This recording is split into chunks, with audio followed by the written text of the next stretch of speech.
If sibling rivalry were an Olympic sport, Philippe of Orléans wouldn't just win gold. He'd insist the medal be dipped in diamonds and worn with matching shoes.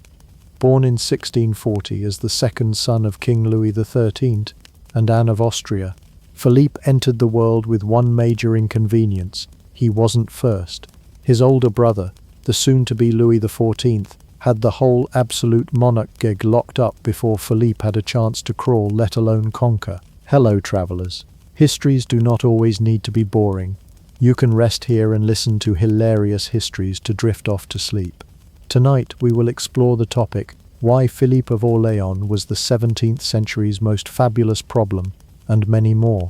Before we continue, leave a comment to let me know when and where you are listening to this, and hit the subscribe button, but only if you enjoy what I do here.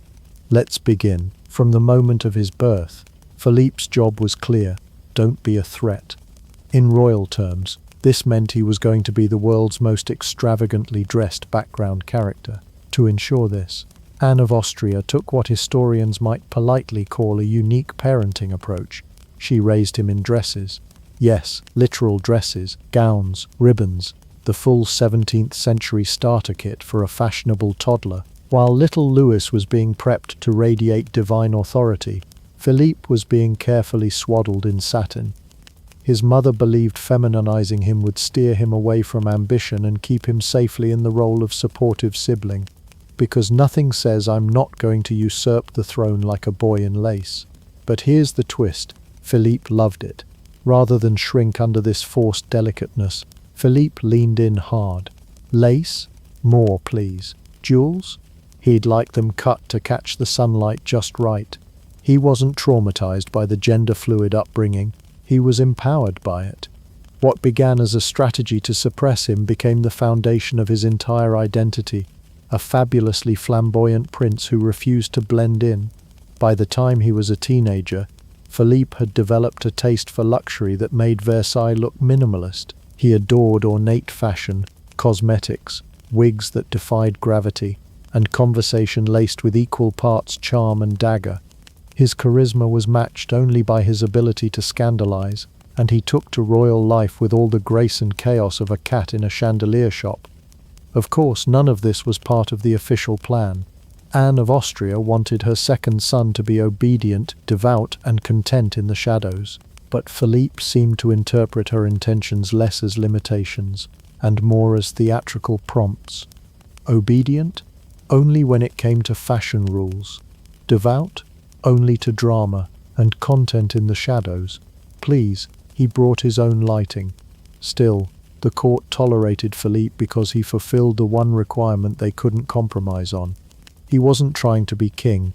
Philippe had no designs on the throne. His personality may have been larger than life, but his ambition for control was basically non-existent, though not for lack of intelligence. He simply didn't want to run the country. He wanted to be admired, desired, and ideally, better dressed than everyone else in the room. That said, just because he wasn't gunning for the throne, didn't mean he didn't know how to wield power. His very existence became a form of social leverage. People gravitated to him for gossip, glamour, and influence. If Louis XIV was the godlike center of the state, Philip was the moon orbiting him, pulling tides of intrigue and attention with every flutter of his fan. Even his title was carefully designed to avoid disruption. As the king's brother, he was styled simply as Monsieur, a term that sounds like the guy who hands you a baguette, but in 17th century France meant the royal spare with sparkle. That's it. No grand dukedom at first. No territory. Just Monsieur. It was a title that dripped both importance and insignificance. Yet Philippe made it iconic. He turned Monsieur into a brand. He became the glittering foil to his golden brother. Where Louis gave you godlike grandeur and eternal sun imagery, Philippe gave you powdered wigs the size of milk carts and conversations laced with scandalous innuendo. He was the aristocratic equivalent of throwing glitter at a sermon, and perhaps that's why people loved him. He wasn't trying to save France. He wasn't moralizing or demanding divine loyalty. He was entertaining. He made the absurdity of royal life feel like a performance you actually wanted to watch. If Louis XIV was the script, Philippe was the improvisation that made the whole play worth sitting through. So yes, he was born into second place. He was trained to be quiet. He was dressed like a girl, placed under his brother's shadow, and told to behave, and he responded by becoming the loudest, most luxuriously chaotic presence in 17th century Europe. Because when your older brother gets the throne and you get a dress, well, you accessorize with rebellion. If history had a category for parenting decisions that backfired in the most bedazzled way possible, Anne of Austria would win hands down for her handling of her younger son Philippe. The Queen Mother had a problem.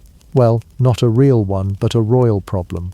She had two sons. One was destined to rule, the other to stand there, smile politely, and never ever become a nuisance.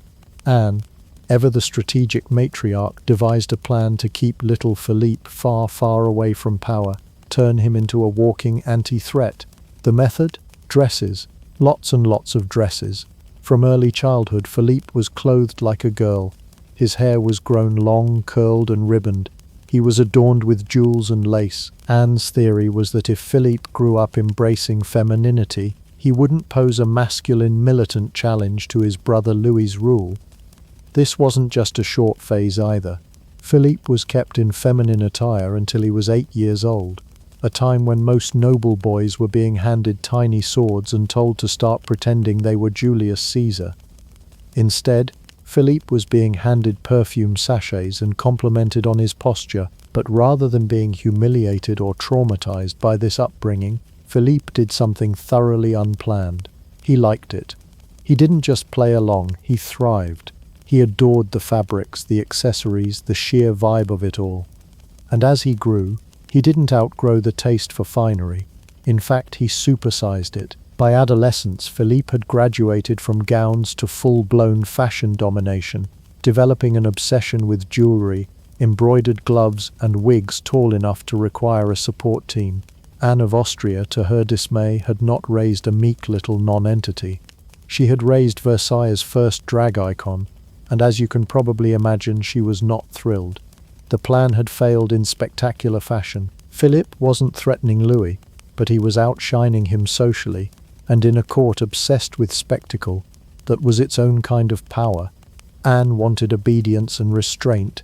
She got fabulous rebellion, powdered in white and scented with orange blossom water. She responded the way disapproving noble mothers often did, with tight-lipped anxiety and emotional whiplash. Anne oscillated between trying to control Philippe's behavior and subtly shaming him for being too much, which was a bit like trying to stuff fireworks back into the box after you've already lit the fuse. And yet Philippe wasn't just strutting around for attention. His love of fashion, beauty, and dramatic flair became a form of identity, a lifestyle, not a costume. He didn't perform femininity to hide behind it. He owned it as his personal aesthetic. At court, he became known not just as Monsieur, but behind fluttering fans and snide smiles, as the lady of the court. Now, don't let the nickname fool you. This wasn't a compliment. It was often whispered with contempt, a jab at his flamboyance and perceived softness. But Philippe, being the embodiment of unbothered before it was trendy, simply smiled and added another ring to his already glimmering hand. His obsession with beauty also extended to collecting objects of exquisite taste. He amassed a personal treasury of diamonds, sapphires, and all things glittery. His accessories didn't whisper wealth. They screamed it, pirouetted in it, and threw shade while doing so. If you thought you had the best fan in the room, Philippe had one that was imported, encrusted, and probably cursed by 3 different Italian duchesses. Of course, Anne of Austria tried her best to steer him toward a more respectable image. She nudged him toward religious devotion, masculine pursuits, and state-friendly behavior. But Philippe had no interest in becoming the kind of son she envisioned. He liked mirrors more than ministries, and he wasn't about to change that just because someone with a crown frowned at his rhinestones. Perhaps the most ironic part? In trying to render him harmless, Anne had accidentally created one of the most influential cultural figures of the French court. He didn't lead armies or run councils, but he did shape fashion. sway gossip and bend Versailles around his bejeweled little finger. Anne didn't know it, but her strategy had simply created a different kind of threat, one who didn't want to rule the kingdom, but could absolutely set its trends, stir its scandals, and walk into a room with so much presence it felt like a stage. So, while Louis XIV shined with solar authority, Philippe sparkled with something far more unpredictable, the sheer refusal to be boring. And as Anne looked on, half horrified, half helpless, her second son kept doing pirouettes of defiance in silk stockings, velvet heels, and the permanent scent of courtly chaos. Because Philippe didn't just lean into the drama, he high-kicked into it wearing velvet heels. At Versailles, appearance wasn't just a matter of vanity, it was a form of currency, a battlefield, and occasionally a full-blown arms race. And in this gilded arena of powdered faces and perfumed whispers, Philippe of Orléans didn't just play the game, he rewrote the rules, lit them on fire, and sauntered through the smoke in embroidered slippers. Let's be clear, Versailles was not known for its subtlety. This was a palace where people measured status by the number of feathers in their hat, and whether their morning cocoa had been blessed by the king's valet. But even in a crowd where glamour was mandatory, Philippe still managed to look like he had wandered in from a costume ball held on a passing comet. His wardrobe was legendary, a riot of color, jewels, lace, and enough embroidery to upholster a cathedral.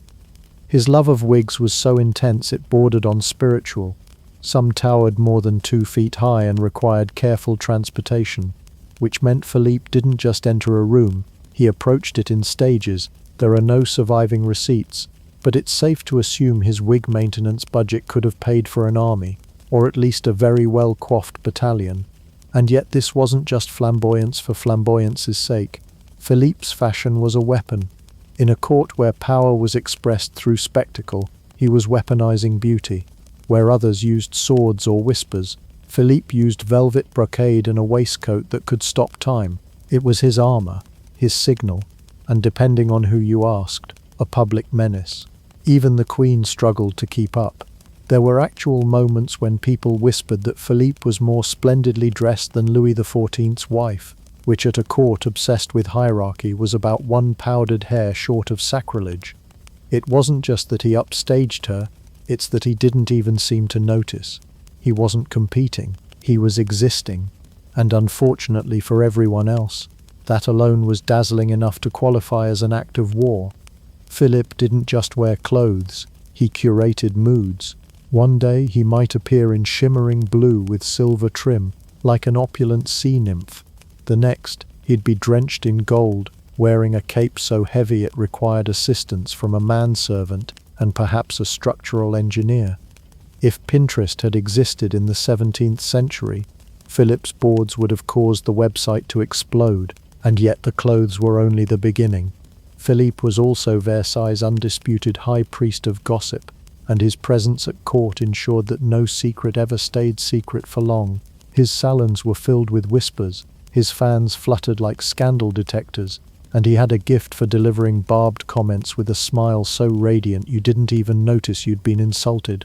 Courtiers both feared and adored him. Being in Philippe's orbit meant you were in the center of the spectacle, until you slipped up, and then you were lunch for the gossip sharks. And he didn't need a throne to wield influence. A glance from Philippe could make a trend. A snub from him could end your season. And a compliment? That was rarer than gold leaf soap and twice as valuable. Despite all this theatricality, Philippe wasn't just an ornament. He was a performance artist living in a world that couldn't quite decide whether to applaud or exile him. His every move was dissected, critiqued, and copied. The court mocked him as the lady of the court, but they also stole his style, mimicked his mannerisms, and tried to keep up as he danced through social expectations like they were just another piece of scenery. At one point, his love of showy accessories led him to wear a diamond earring so large it looked like he had borrowed a planet. People whispered that it was vulgar, others whispered that it was divine, but all agreed that it was very Philippe, and for all his glamour he was also a master of visibility. While others jockeyed for attention through alliances and ambition, Philippe simply made it impossible to look away. He understood that in a palace where everything was staged, being unforgettable was a power all its own, and so he became Versailles' living spectacle, equal parts fashion icon, walking controversy and human chandelier. In truth, Philippe didn't break court protocol. He bedazzled it, spun it in taffeta, and made it question its life choices. He was too flashy to ignore, too charming to exile, and too fabulous to be anything less than iconic, because when everyone else at Versailles dressed to impress, Philippe dressed to intimidate, dominate, and occasionally blind you with reflected sunlight off his cufflinks. His outfits weren't just fashion statements, they were cultural events, and if you asked what he was wearing, the correct answer wasn't a designer name, it was simply trouble. If there's ever been a historical figure who needed his own reality TV show, it's Philippe of Orléans. But every good show needs an equally scandalous co-star, and enter stage left, the Chevalier de Lorraine. Think of him as the 17th century version of a walking tabloid, except instead of publishing gossip, he was the gossip, the scandal, and occasionally the alleged criminal investigation. Born Philippe of Lorraine, the Chevalier had the face of an angel and the behavior of a man who knew it. He was charming, handsome, and aristocratic enough to loiter around Versailles without anyone questioning it, at least not until he started causing problems. He met Philippe of Orléans when they were still young courtiers, and the connection was immediate. Not just a fling or a passing interest, their relationship lasted for decades and weathered storms, royal disapproval, and more passive-aggressive glares than a French salon could handle. To understand how dramatic this relationship was, picture this. Philippe was flamboyant and fashion-forward, a walking spectacle in pearls. The Chevalier, meanwhile, was equally stylish but weaponized charm like a rapier. Their dynamic was a potent mix of affection, obsession, and carefully curated chaos.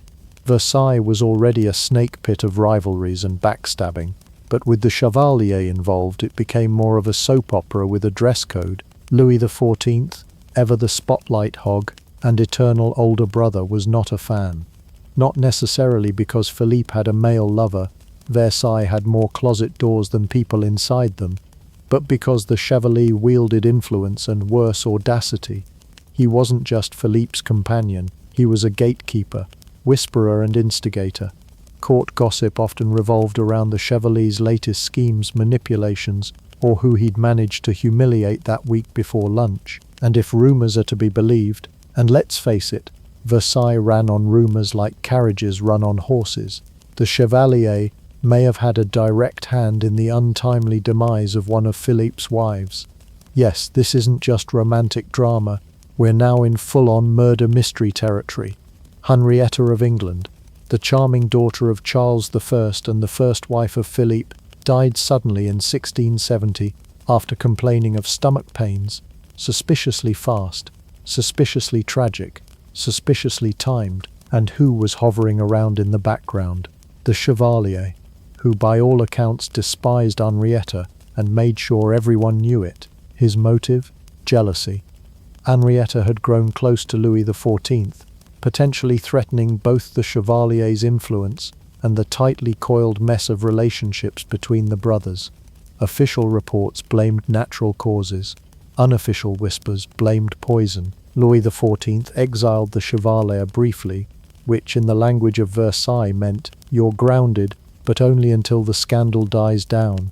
Philip, true to his contradictory and fabulous nature, was reportedly devastated by Henrietta's death, but also welcomed the Chevalier back into his life not long after.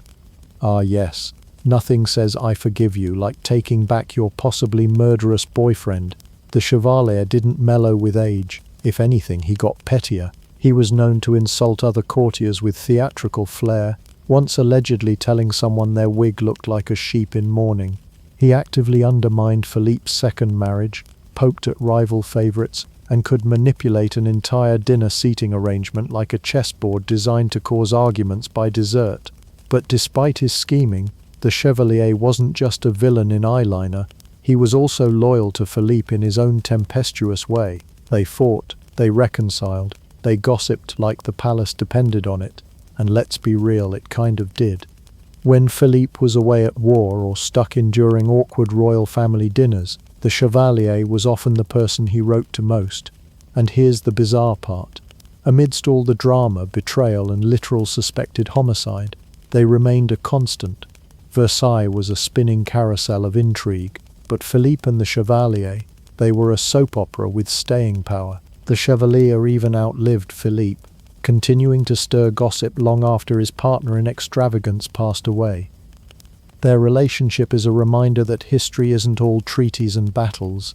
It's also lovers throwing shade across candlelit ballrooms and maybe slipping poison into someone's soup. If modern drama is measured by Instagram unfollows and Twitter feuds, the 17th century had Philippe and the Chevalier writing their own chaotic corset-bound legacy. And if you asked any courtier at the time who was the most dangerous man at Versailles, it wasn't the general, the king, or the noble with a dozen titles. It was the pretty one with the smirk, the fan, and too much free time. Because if Philippe was Versailles' glittering distraction, the Chevalier was the reason no one looked away. Being married to Philippe of Orléans was a bit like marrying a tornado dressed in brocade, dazzling, chaotic, and liable to toss your emotional stability into a hedge maze. And yet, two noble women found themselves in this very situation, whether they wanted to or not. Let's begin with wife number 1, Henrietta of England, or Minette, as she was called by people close enough to her to watch her suffer. The daughter of England's doomed King Charles I and sister to Charles II, Henrietta arrived at the French court like a Shakespearean heroine, charming, cultured, and useful. And yes, she was every bit as tragic. Her marriage to Philippe in 1661 was arranged naturally, and had the warm, fuzzy chemistry of two ice sculptures trying to make small talk. Henrietta spoke fluent French and Latin, but not Versailles gossip, and that's the only language that really mattered in her new home. Philip, on the other hand, was more interested in accessories than affections. His idea of spousal bonding involved showing her which wig powder matched which chandelier, while he was off gallivanting with the Chevalier de Lorraine, who thought of Minette as competition for Philip's affection and closet space. Henrietta was left to do what neglected noblewomen did best, become quietly miserable in very expensive gowns. To make matters worse or better, if you're into soap operas, Henrietta may have had her own entanglement with Philippe's big brother, Louis XIV. Did sparks fly? Did awkward dinner parties follow? Oh yes, Versailles was essentially a very fancy minefield with chandeliers. The tension escalated into full-on danger when Minette fell mysteriously ill in 1670 and died shortly after uttering the line, "I believe I have been poisoned." She may as well have shouted plot twist, knees at the ceiling. Officially, the autopsy blamed colic. But in the 17th century, colic could mean anything from actual stomach pain to definitely murder, but we're trying to keep it cute.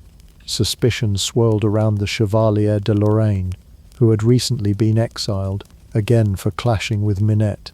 People whispered, documents were destroyed, and Versailles briefly resembled a very silent murder mystery dinner party. Enter wife number 2, Elizabeth Charlotte of the Palatinate, also known as Liselott. Where Henrietta was a rose, Liselott was a cactus, prickly, durable, and full of sharp commentary. A German Protestant princess who married Philippe in 1671. She arrived with a strong sense of self and even stronger opinions. She was not what Versailles expected. For starters, she didn't care much for fashion, had no time for small talk, and actively disliked the social pageantry of court life. In fact, she treated Versailles like one long, slightly ridiculous diary entry, and thanked the historical gods she did, because her letters are pure gold. Through them we get a window into what it was like being Philippe's wife, the endless affairs, the glittering distractions, the Chevalier problem. Liselott wrote with brutal honesty, often describing her husband's lack of interest in her with a shrug and a side of sarcasm. While she respected Philippe's flamboyance and even managed to become friendly with some of his entourage, she had no illusions about being in a real romantic marriage. She once quipped that he treated her with indifference and focused all his passion on perfumed boys in lace. She may have missed out on love, but she gained literary immortality. Their marriage, while not exactly affectionate, was functional in its own strange way. They had 3 children together, fulfilling the royal duty of producing heirs, though it's widely assumed that Philippe wasn't exactly thrilled about the process. It was all very efficient. Produce children, delegate emotional energy elsewhere. One could argue that Philippe married Liselott not for love but for balance. After the scandalous drama of Henrietta, perhaps he needed someone who could observe his life with dry wit rather than participate in it emotionally. She was, in a way, his biographer, the backstage pass to his glittery chaos. Despite their differences, Liselott and Philippe did share moments of odd companionship. She tolerated his love of luxury, and he, Pot, respected her distaste for nonsense. It was a marriage of opposite energies, one spouse covered in powdered ruffles, the other clutching a quill and muttering in German. Their household was a strange fusion of fashion, friction, and footnotes. Philippe could strut through Versailles like a jeweled peacock, and Liselott could sit in the corner judging every feather. So while neither marriage was romantic in the traditional sense, they were both historically delicious. One ended in scandal and whispers, the other in deadpan letters and weary observations.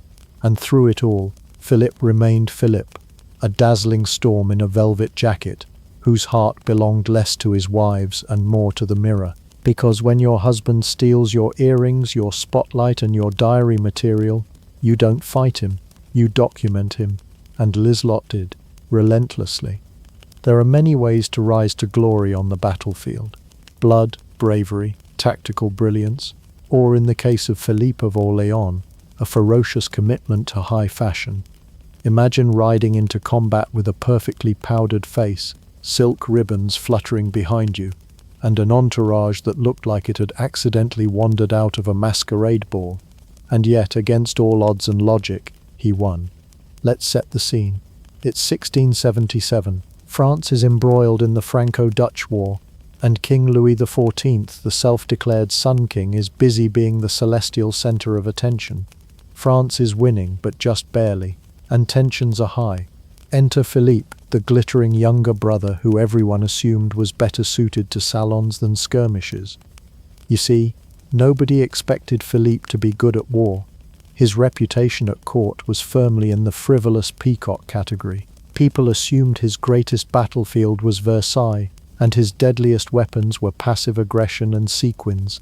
So when Louis handed him command of the French forces at the Battle of Cassel, it was less of a compliment and more of a royal shrug. Here, go play general, just don't mess up the drapes. Philippe had other plans. Now, to be fair, he wasn't exactly tossed onto the front lines alone. He had experienced officers advising him, and French troops were no joke. But still, the idea of Monsieur, with his mile-high wigs and habit of accessorizing with live parrots, leading a brutal military campaign, seemed like a Monty Python sketch waiting to happen. And yet, he crushed it. The Battle of Cassel was no small scuffle. It involved thousands of soldiers and strategic maneuvering across the hilly terrain of Flanders. Philippe managed troop placements with actual precision, coordinated attacks like a seasoned commander, and kept his men motivated despite probably smelling like lavender and pearls instead of gunpowder and fear. And what was Louis XIV doing during all this? Watching nervously. Because suddenly, the brother he'd tried so hard to keep in the shade was outshining him with something more dangerous than a bejeweled waistcoat: public military success. To say the victory caused ripples at court would be an understatement. When Philippe returned to Versailles, he wasn't just the flamboyant sideshow anymore. He was a hero. Nobles who once mocked him now lined up to toast him. And while the Sun King never said it aloud, he was not thrilled, because Philippe's win wasn't just about defeating the Dutch. It was about breaking out of the role Louis had scripted for him, the harmless, fabulous, neutered younger brother. Suddenly, people started asking inconvenient questions. Why wasn't Philippe given more command? Shouldn't his victory be recognized with more responsibility? Did France have 2 military geniuses now? The answer, from Louis, was a swift and decisive nope. Philippe was quietly sidelined. No more battlefield brilliance for him. He was gently nudged back toward the decorative duties of court balls, banquets, and the occasional backhanded compliment. It was like being crowned prom queen after winning the decathlon, only to be told your future was in floral arrangement. But make no mistake, Philippe remembered. He wasn't just a pretty face with a penchant for fan-fluttering.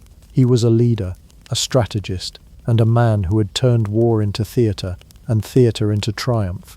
He had proven that you could wear heels and still step on necks. His legacy as a military figure may have been eclipsed by Louis's insecurities, but the Battle of Cassel stands as a glittering contradiction to every stereotype the court had slapped on him. He didn't have to pick between beauty and brains, he weaponized both. He marched into battle like it was Fashion Week, and left it like a field marshal. And if the soldiers were slightly blinded by the glare of his brooches while following him into battle, well, consider it psychological warfare, so the next time someone scoffs at the idea of combining glamour with grit, just tell them about Philippe of Orléans, the general who proved you could dominate both the battlefield and the ballroom without ever changing wigs. Because sometimes the fiercest warrior isn't the one with the biggest sword, it's the one who wears it with the most flair. If the Palace of Versailles had a gossip column, it would have exploded every week with headlines like Monsieur throws shade during royal banquet or brotherly love not in this kingdom, because the sibling relationship between Louis XIV and his younger brother Philippe of Orléans wasn't so much a family bond as it was a decades-long passive-aggressive tug-of-war. One ruled the realm, the other rolled his eyes so hard they echoed through the Hall of Mirrors. At first glance, it looked like a royal bromance. Louis and Philippe, two sons of France raised in the golden halo of monarchy. But while Louis was being groomed for greatness and divine right, Philippe was being gently forcefully nudged into being fabulous and out of the way. From childhood the rules were clear. Louis was to shine and Philippe was to shimmer quietly in the background. The dynamic was set early. Louis was taught diplomacy, statecraft, and how to radiate divine authority like a scented candle made of ego. Philippe, on the other hand, was taught how to dress, dance, and generally look too harmless to stage a coup. Their mother, Anne of Austria, reportedly encouraged Philippe to be more effeminate to eliminate any threat he might pose to the throne. Essentially, she tried to protect Louis by raising Philippe as Versailles' answer to a sequined distraction. But here's the twist. Philippe knew. He knew exactly what his role was supposed to be, and he hated it. Despite his wardrobe full of silk and sapphires, Philippe wasn't stupid. He could see through Louis's endless gifts, titles and expensive palaces, each one wrapped in gold ribbon and condescension. For every duchy he received, there came 10 rules about where he could go, who he could see, and especially how loudly he was allowed to succeed. Take, for example, the Duchy of Orléans. A prestigious title? Sure, but the real estate came with strings longer than a harpsichord concerto. Louis was constantly micromanaging Philippe's finances, court, and even his household staff like a royal big brother who couldn't resist meddling with your dollhouse just because he had the Lego castle. Philippe couldn't make a marriage alliance without Louise's approval, couldn't pursue military campaigns without getting yanked back to Versailles like a glamorously leashed poodle. Even his personal friends and lovers were sometimes exiled or reassigned if they got too close to power. It was political babysitting disguised as brotherly affection. And oh, the jealousy. Louis may have been the Sun King, but he cast a long, prickly shadow. He hated being upstaged by anyone, but especially by the one person who shared his blood and looked just as good in velvet. When Philippe won victories, see Cassel, Louis went into image control overdrive. When Philippe's social circle sparkled brighter than Louis's formal court, he changed the guest list. And when Philippe's extravagant fashion became the talk of Europe, Louis suddenly became a fan of uniforms and duller colors, as if trying to dim the entire palace just so his brother's glitter wouldn't show. Philippe, of course, responded the way any self-respecting shade queen would, with dramatic disdain. He perfected the art of the backhanded compliment, the not-so-subtle eye roll, and the banquet snub. He gossiped. He outdressed. He showed up to official events looking like a Baroque chandelier that had just come to life. And he never missed a chance to publicly mention how limited his role was. But don't be fooled. Beneath all the silks and sass there was heartbreak.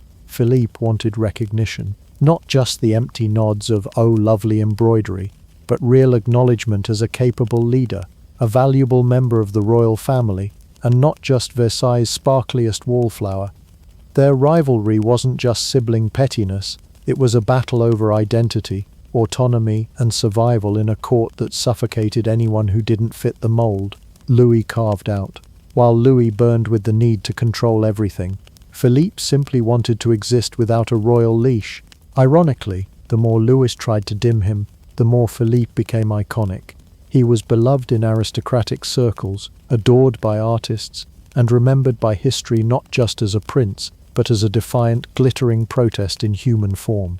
So yes, one was the Sun King ruling France with absolutist fire and a terrifying devotion to symmetrical landscaping, but the other was the Shade Queen, flawlessly lit from the shadows, throwing barbs with a fan in one hand and a goblet of fortified spite in the other. And history, as it often does, remembered them both, one for building Versailles, the other for making sure it never got boring. If Versailles was the grand, serious older sibling of French palatial life, then St. Cloud was the fabulously petty younger one who threw better parties, invited all the fun people, and made sure everyone left talking. And at the heart of it all was Philippe, Duke of Orléans, playing host, matchmaker, political puppeteer, and seating chart saboteur all at once. While Versailles was a monument to the rigid order of Louis XIV's vision, St. Cloud was Philippe's personal playground, purchased in 1658 and lovingly renovated. It became a fashionable refuge for nobles who wanted to breathe without worrying that Louis was about to give them a lecture on absolutism. Here, powdered wigs swirled, glasses clinked, gossip flowed like imported wine, and social warfare was fought with the precision of a military campaign, just with more upholstery.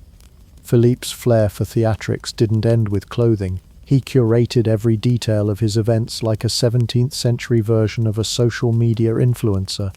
His parties weren't just gatherings, they were events. Garden illuminations, theatrical performances, elaborate dinners with 24 courses, each more decadent than the last, and orchestras hidden in hedges. It was less dinner party and more royal Coachella, but with great opulence came even greater political maneuvering. At Versailles, Louis XIV used ritual and routine to neuter his nobles. At St. Cloud, Philippe weaponized etiquette and personal drama. Seating arrangements, for example, were a blood sport. A guest's position at the table wasn't just about convenience, it was a public declaration of status, influence, and favor. Sit someone too close to the host, and you risked implying favoritism. Too far, and you may as well slap them with a glove and demand satisfaction. In one particularly memorable instance, Philippe arranged a banquet where the Duchess of Montpensier, known for her pride and delicate ego, was seated next to a woman she despised. Montpensier stormed out in a rage, and within days a duel was being whispered about in salons. The cause? A side of roast duck and the wrong chair. This wasn't accidental. Philippe reveled in this chaos. His sharp mind knew how to inflame tensions and play rival nobles against one another. By doing so, he remained indispensable. Louis may have had the crown, but Philippe had leverage, the kind that came from knowing who was cheating on whom, who was broke behind the brocade, and who couldn't afford to be left off the next guest list. It helped that St. Cloud was also one of the few places nobles could loosen their corsets, figuratively and literally. Women wore slightly more relaxed gowns. Men, encouraged by Philippe's flamboyant example, experimented with bolder colors and embroidery that would have gotten them side-eyed at Versailles. It was a place where whispered scandals didn't have to whisper quite so quietly. And Philippe, ever the gracious and delightfully nosy host, knew every one of them. Political alliances were forged between courses. Secret romances began under flickering chandeliers. Marriages were arranged, rivalries seeded, and careers catapulted or ended with the flick of a lace cuff. At St. Cloud, social climbing wasn't just a sport, it was an extreme sport, and Philippe was the commentator, referee, and occasional obstacle. Of course, Louis wasn't thrilled about any of this. While he tolerated his brother's antics, barely. It rankled him that St. Cloud threatened to overshadow Versailles in popularity. Worse, nobles sometimes preferred Philippe's circle to his own. Imagine being the Sun King, only to discover that your glow had competition from your younger brother's glitter cannon. But Philippe was careful. He never directly challenged Louis's supremacy. Instead, he built a world where he reigned in subtler, silkier ways. He didn't need a throne. He had influence, he had connections, and he had a velvet armchair at the head of a table that people would metaphorically and sometimes literally fight to sit near. St. Cloud's parties also gave rise to what historians have delicately referred to as courtly entertainments, which in plainer terms were gossip orgies where reputations came to die. Philippe was often accused of encouraging scandal just to watch it unfold like an opera, which is probably unfair. He didn't encourage scandal, he curated it. When the palace wasn't buzzing with intrigue, it was a retreat. Philippe hosted artists, musicians, writers and thinkers, unlike Louis's more rigid court, where every gesture was scripted and every glance political. St. Cloud gave creatives room to breathe. The result? A bubbling cultural scene that shaped taste across France and beyond, just with more drama per capita than a modern soap opera. In the end, St. Cloud became more than a residence. It was Philippe's statement to the world. That power wasn't only in crowns and war, but also in conversation, charm, and knowing exactly who shouldn't sit next to whom. He may not have ruled France, but he ruled the room, and that in its own way was far more fabulous. When historians talk about the value of primary sources, they're usually referring to dusty legal documents or faded decrees that read like furniture assembly instructions. But when it comes to Philippe of Orléans, Duke of Orléans, we get something much more exciting. Centuries-old receipts for drama, elegantly penned in ink and flourish, thanks to the lively, candid, and often deliciously savage letters between Philippe and his second wife, Elizabeth Charlotte of the Palatinate. We get a front-row seat to the daily soap opera of Versailles, with commentary provided by the show's most flamboyant supporting actor. Let's start with the fact that Philippe himself didn't write many letters that survive today. But Elizabeth Charlotte, also known as Madame Palatin, wrote as if the world depended on it. Born with a German sense of honesty and a quill dipped in sarcasm, she documented everything, and we mean everything. From the latest wig fashion to which Duchess was caught accidentally touching the wrong Duke's knee under the dining table, her letters are part gossip column, part psychological profile of the French court, and they often featured Philippe as both the tragic lead and the comic relief. One of her recurring themes? Her husband's remarkable ability to turn passive aggression into a fine art. He was the kind of man who could walk into a room, say good evening, and somehow insult 3 people, 2 marriages, and 1 decorative chair arrangement. According to her, Philippe was prone to moaning about his own household more than his enemies, but beneath the grumbling, you could tell he enjoyed the intrigue. He didn't just live in court drama, he curated it like an artist hanging a gallery of other people's mistakes. Now, a major theme in the letters, both his and hers, was gossip. Royal letters weren't just family updates. They were how people survived boredom in an age before streaming services. Philippe's extended commentary on the inner workings of Versailles reads like the 17th century equivalent of a celebrity podcast. Who was feuding with whom? Who was caught whispering in corners?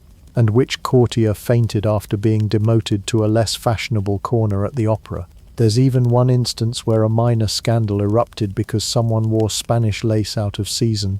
Versailles, you see, had the political stability of a house made entirely of Fabergé eggs, and Philippe was more than happy to toss a few around. Beyond the gossip, though, these letters give us something deeper: Philippe's vulnerability. Beneath the wigs, jewels, and layers of sarcasm was a man shaped by immense restrictions. He wasn't allowed to be a politician. He wasn't allowed to outshine his brother. He wasn't allowed to love who he loved openly without judgment or manipulation. But in his letters, and especially in those describing his own frustrations, you see glimpses of someone grappling with his cage, all while flamboyantly decorating it. There's also a heavy dose of familial pride, surprisingly enough. Philip may have spent much of his life as the spare, but his descendants would go on to form the House of Orléans, a line that would eventually give France a citizen king in Louis Philippe I during the July Monarchy. Philippe's bloodline continued not through political maneuvering, but through his willingness to play the long game, marrying strategically, maintaining court influence, and somehow surviving the very spectacle he helped fuel. By the 18th century, Philippe had earned a kind of legendary status among European royalty. He wasn't just a footnote to Louis XIV. He was that fabulous, eccentric uncle everyone secretly adored. Foreign ambassadors commented on his elegance. Visiting nobles tried to imitate his fashion sense. Even after his death, his name remained associated with opulence, wit, and unapologetic theatricality. He was, in short, the kind of royal who wouldn't just host a soirée, he'd make it historical. It's not an exaggeration to say that Philippe's legacy is preserved not just in lineage or portraiture, but in tone. His voice, filtered through letters and memoirs, tells us more about the lived experience of court life than any royal proclamation ever could. It reminds us that behind the powdered wigs and stiff etiquette were people who gossiped, got annoyed about who sat next to whom, and felt deeply about being sidelined or overlooked. And while Louis XIV left behind a kingdom of marble and mirrors, Philippe left behind a paper trail of delightfully scandalous side commentary, the kind historians now gleefully read like the subtitles to Versailles' most chaotic telenovela. So yes, if gossip were a weapon, Philippe would have conquered Europe in a week, but he didn't need a sword, he had ink, wit, and the power to absolutely ruin your reputation from 200 miles away. When the powdered wigs settled and the final goblets were drained at St. Cloud, one thing became clear. Philippe of Orléans left behind more than a closet full of embroidered waistcoats. He left a legacy as layered and dramatic as his court ensembles. History has a habit of smoothing out the wrinkles, brushing off the glitter, and sanitizing scandal. But in Philippe's case, the lace refuses to lie flat. Let's start with the obvious. Philippe lived loudly. In a world where royal image was choreographed like a ballet, he pirouetted off script. He was openly flamboyant, frequently in love with men, dressed to put Versailles in a jealous rage, and still managed to serve as a military commander and produce heirs who'd shape Europe for centuries. Try fitting that onto a family crest. His fashion choices weren't just accessories, they were armor. In a society that rewarded conformity, Philippe leaned into extravagance with the force of a cannonball in silk slippers. From head to heel, he dripped in diamonds, feathers, and fabrics, so rich they needed their own tax bracket. While other nobles used their wardrobes to signal rank, Philippe used his to send a message. Yes, I'm fabulous, and I'm still better than you. But beneath the glittery surface beat the heart of a man far more complex than court gossip would have you believe. He wasn't simply a royal rebel in rouge, he was a shrewd political player, a loyal, if occasionally exasperated brother, a protective father, and a figure who navigated one of Europe's most treacherous courts with both charm and cunning. And crucially, he managed to survive it all. Philippe's legacy didn't end with his final dramatic sigh in 1701. His descendants, through his son, the Duke of Orléans, continued to influence French politics, including the rise of Louis Philippe, the last king of the French who ruled in the 19th century. Think of it this way. The guy who used to duel over who sat nearest the soup tureen at dinner. His bloodline helped shape modern France, but perhaps more importantly, Philippe stands today as a rare gem in the heavily hetero-coded jewelry box of royal history. In an age where queerness was often cloaked in shame or coded in metaphor, Philippe was refreshingly unbothered by discretion. He had lovers, everyone knew it. He got in trouble for it. He continued anyway. He didn't whisper about his identity behind velvet curtains. He wore it loudly on the velvet curtains themselves. That unapologetic visibility matters. For centuries, strange figures in history were either erased, vilified, or reduced to footnotes. Philippe was none of those. He was central, he was complex, and he was undeniably fabulous. While many royals left behind treaties and cathedrals, Philippe left behind a roadmap for authenticity, even if it was written in eyeliner and punctuated with a fan snap. Of course, not everything about him was a parade float of progress. He was a man of his time. He participated in the hierarchies, the backstabbing and the privilege-fueled decisions that defined the Ancien regime. He could be petty, manipulative, and, when needed, cruel. But he was also somehow real, and that's why he endures. Today, historians and audiences alike are re-examining Philippe's life not as a quirky royal subplot, but as a portrait of a man who refused to dim his sparkle to fit into someone else's mold. He wasn't a footnote, he was a flourish, a glittering contradiction in lace and steel, in eyeliner and armor. So what do we make of him? He wasn't the king. He wasn't the hero of any great moral fable. He didn't pen philosophical treatises or reinvent statecraft. But he lived his truth, loved passionately, and looked drop-dead gorgeous while doing it. And in a world that constantly tried to shove him into a quieter corner, he chose instead to waltz down the center aisle. History remembers kings for ruling. It remembers Philippe for slaying, and honestly, that might be the greater legacy. Let's set the stage. The year is, well, frankly, no one's keeping track yet. There are no clocks, no sliced bread, and certainly no chrome-plated toasters humming on a marble countertop. But there is bread, and more importantly, there is fire. And when prehistoric humans finally figured out that rubbing sticks together did more than just give you splinters, they unlocked the greatest combination since peanut butter and jelly. Bread plus heat equals slightly improved bread. Now, bread itself is ancient. We're talking over 10,000 years old, predating even the idea of dinner tables or polite conversation. Ancient Egyptians were baking flatbreads long before the pyramids started hogging the architectural spotlight. But for a while, bread was just bread. Bland, dry, sometimes suspiciously chewy, and occasionally doubling as a blunt weapon. But then someone had the brilliant, possibly accidental idea of leaving bread too close to the fire, whether it was carelessness, clumsiness, or a desperate attempt to make yesterday's bread slightly less sad. That charred slice changed everything. Welcome to the age of primitive toast. In ancient Egypt, bread was practically a food group of its own. It was currency, it was rations, it was what you gave your workers to keep building enormous triangles in the desert heat. Their loaves were flat, coarse, and full of surprises, like sand, stones, or the occasional uninvited insect. Not exactly brunch material, but the Egyptians had ovens, big beehive-shaped clay ovens that were hotter than Hades on a summer afternoon. They weren't toasting bread in our modern sense, but they reheated, rebaked, and sometimes straight-up charred bread to revive its crunch and extend its life. Toasting, in this case, was less about flavor and more about not wasting food that could otherwise double as a doorstop.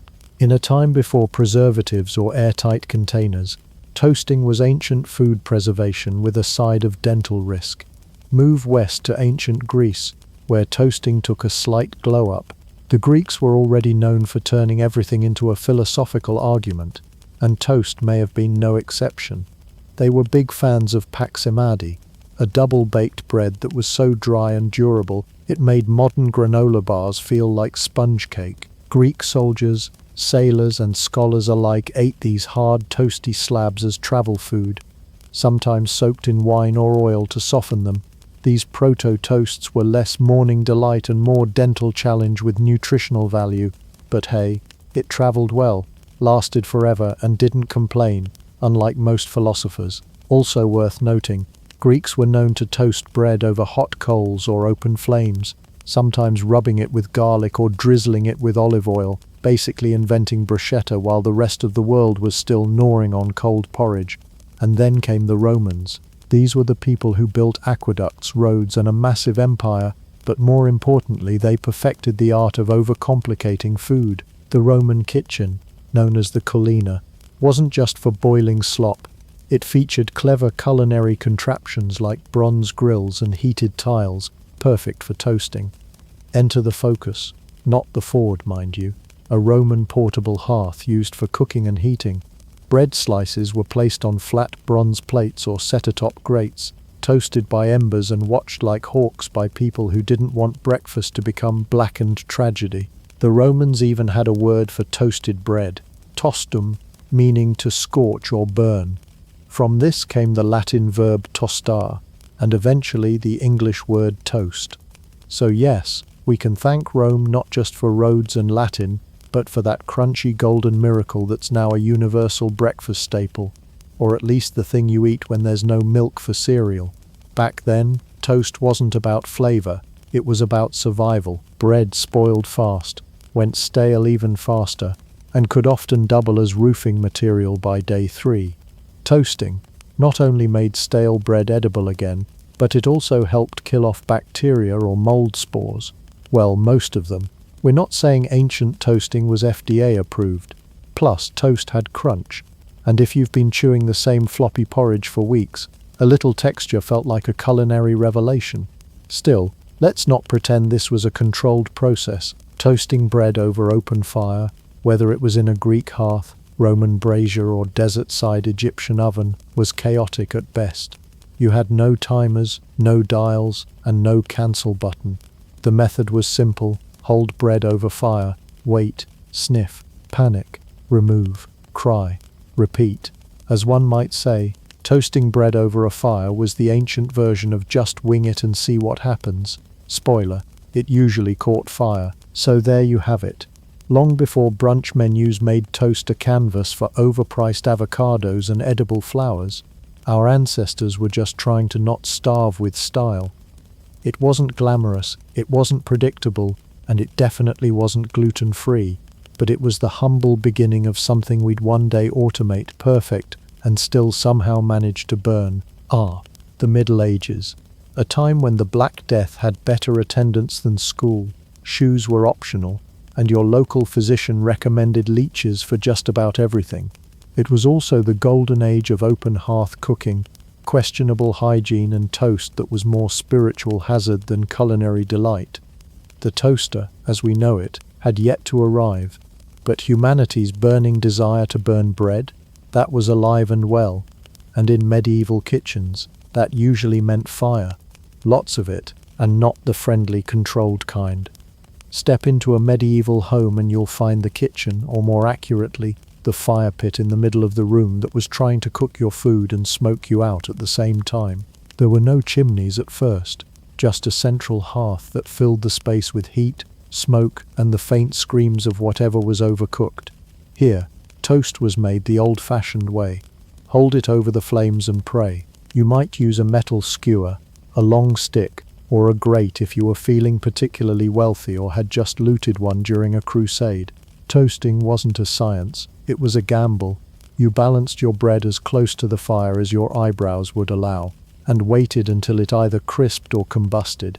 Forget timers. Medieval cooks had instincts, and a complete lack of guidelines. When it came to results, toast existed in only 2 states: barely warm, still soggy, crispier than a heretic at the stake. And much like the church, medieval kitchens offered very little tolerance for middle ground. You didn't eat toast for pleasure, you ate it because it was that, or chew on a rock-hard crust that could shatter a knight's molar. But when you did get it right, when the stars aligned and the fire behaved, you had something resembling culinary success. It was probably still unevenly cooked and full of soot, but by medieval standards, that was breakfast royalty. Now, here's where things get weird. Toasted bread was often served soaked in ale, broth, or meat drippings.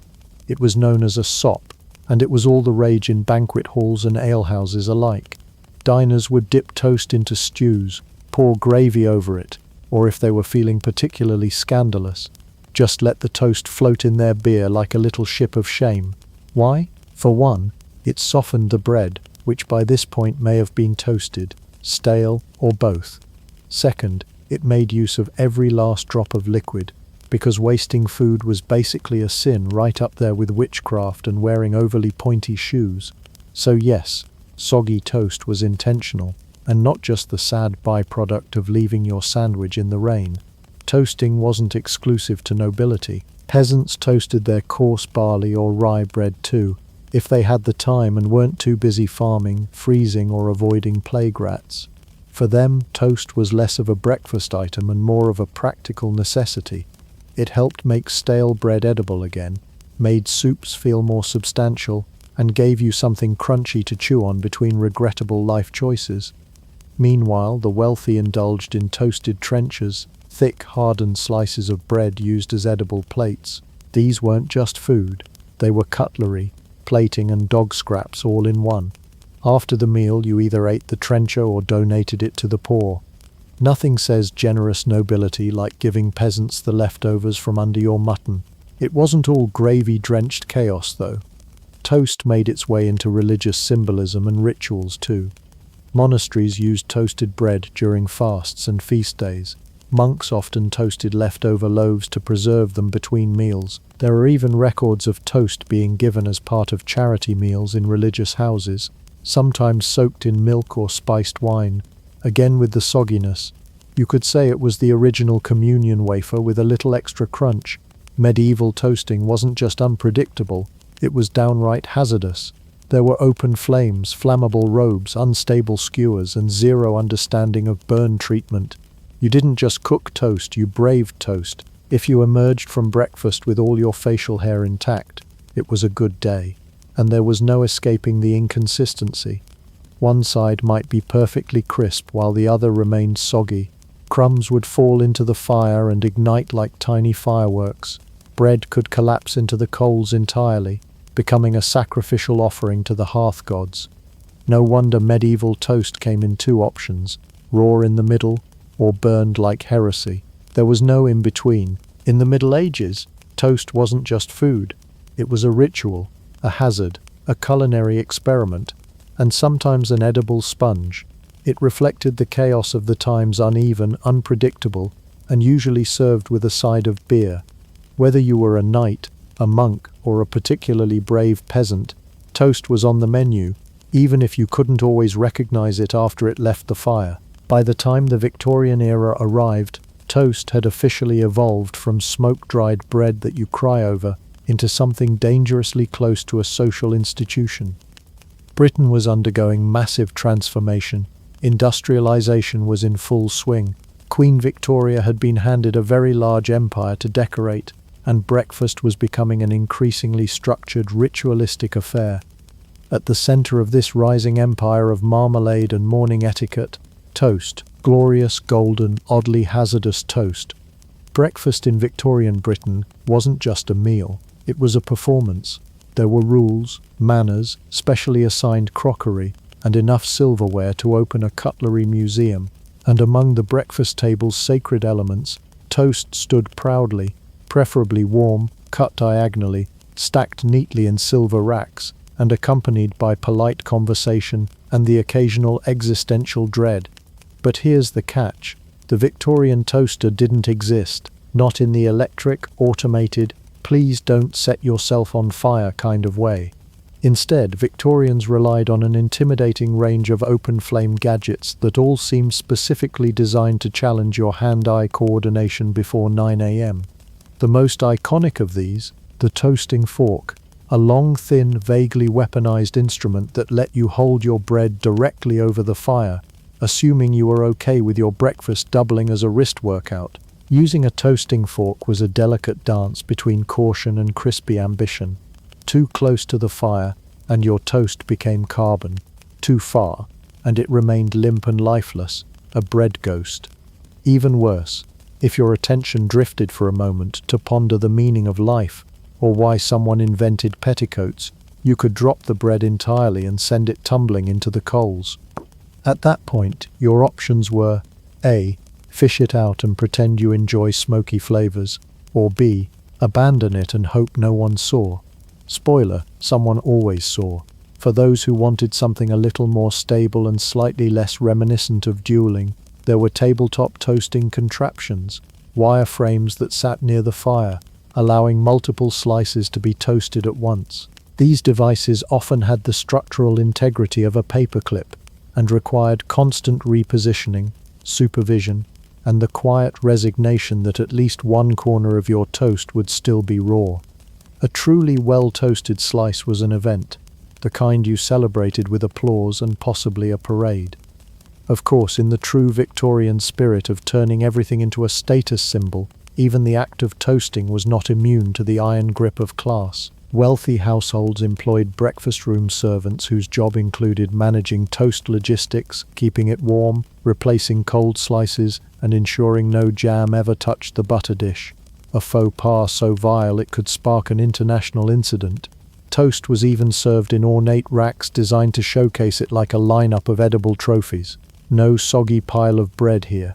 Victorian toast stood tall and proud, even if it had suffered emotional trauma in the fireplace minutes earlier. Middle-class families, eager to emulate the upper crust, took toast preparation very seriously too.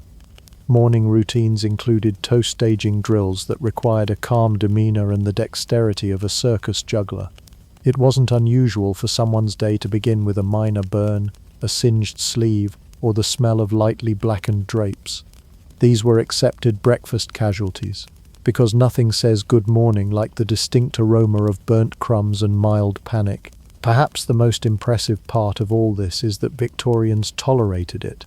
Nay, they embraced it. Toast wasn't just a warm bread product. It was a symbol of domestic order, of civility, of the triumph of man over the raw chaos of the kitchen fire.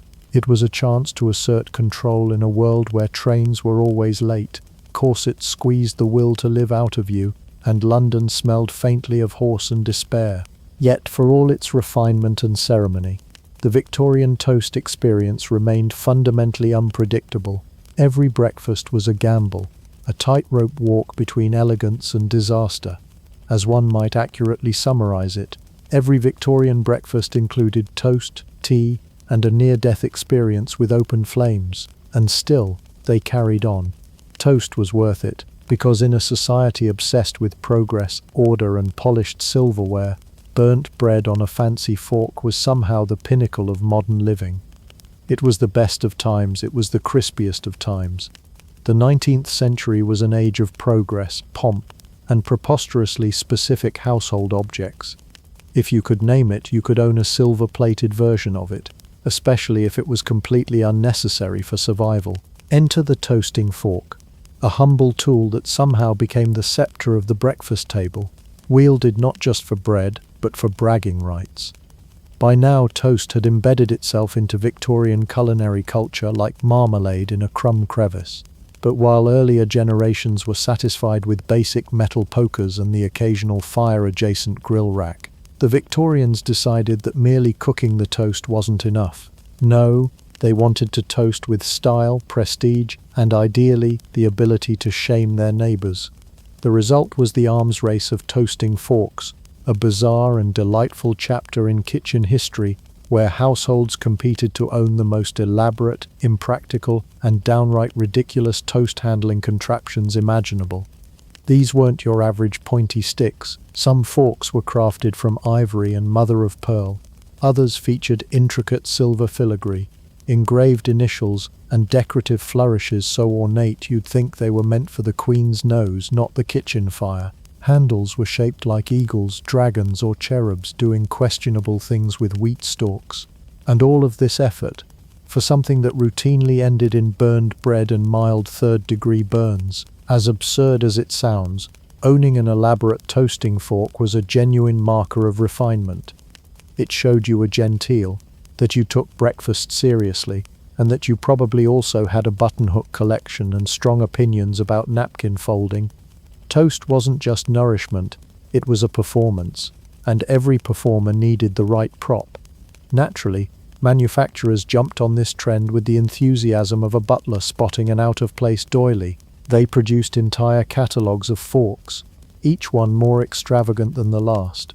There were folding forks, rotating forks, extendable forks, and forks that came in velvet-lined cases as if they were fine jewelry, not glorified campfire sticks.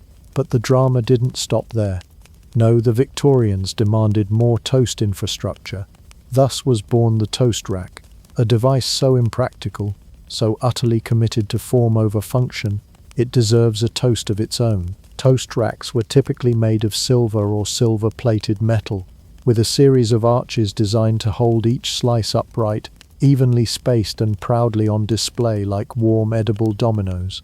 The goal? Keep the toast crisp by allowing air to circulate. The result? Cold toast, 100% of the time, always, without fail. Still, it looked fantastic. Toast in a rack wasn't just breakfast, it was a statement piece. You might be a small family in a two-room flat, but if you served your toast upright in a polished rack, you were basically royalty, or at least better than your neighbours, which was the Victorian equivalent of being happy. Of course, we cannot forget the sidekick utensils that joined the fray. There were toast tongs for removing hot slices without burning yourself, toast knives for cutting crusts with monogrammed precision, and toast covers to keep your precious bread warm, although these mostly trapped steam and turned your toast into a chewy disappointment. But again, presentation was everything.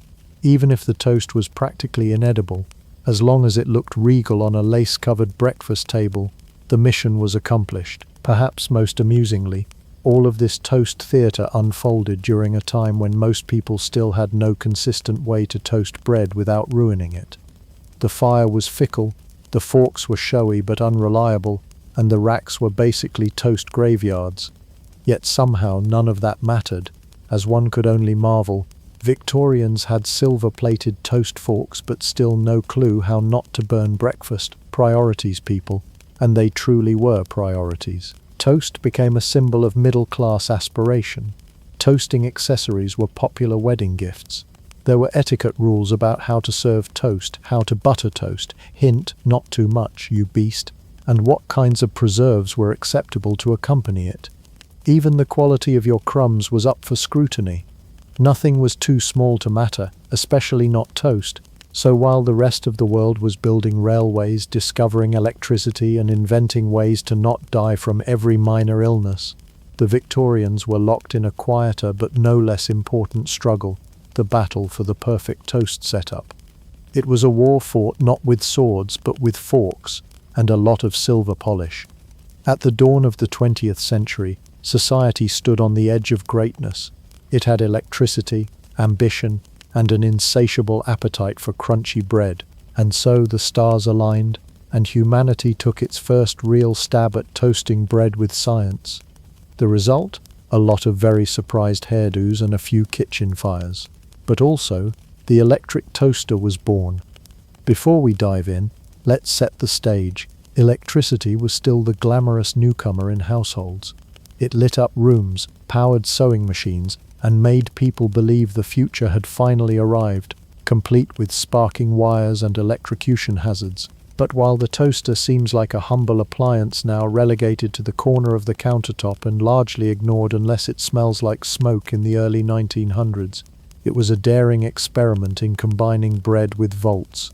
The first electric toaster to make a real splash came courtesy of General Electric in 1909. Meet the Model D12. It looked less like a kitchen appliance and more like something Frankenstein would have used to summon lightning. This open-faced marvel featured exposed nichrome wires, a nickel-chromium alloy that could survive high heat without instantly melting down or setting your house on fire usually.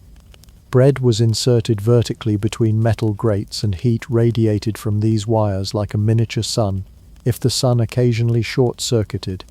Now, to be clear, this was not a pop-up toaster. You didn't press a button and walk away, humming a merry tune while your breakfast transformed. No, the D12 required constant human supervision. Think of it like babysitting a dragon. You had to flip the bread manually, gauge its browning based on smell, and hope the wires didn't throw a temper tantrum halfway through. It was, in short, interactive toast making, equal parts culinary adventure and electrical hazard. For added excitement, there was no automatic shut-off. So if you forgot your bread while tying your cravat or yelling at the dog, congratulations, you just invented artisanal charcoal. Early users quickly learned to keep a vigilant eye on their breakfast or suffer the consequences. Toast, after all, waits for no one, and the D12 certainly didn't.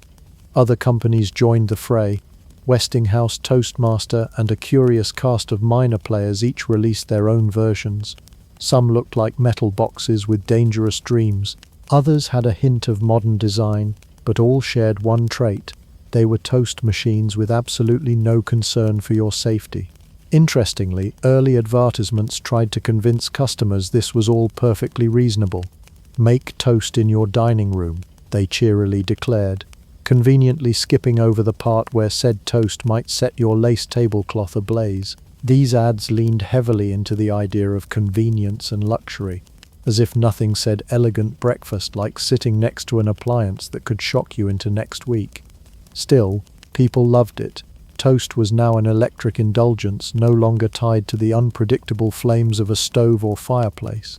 It was cleaner, faster, and slightly more dangerous, much like most things the 20th century would go on to invent. And let's talk about those nichrome wires again. That humble alloy was the unsung hero of the toasting revolution.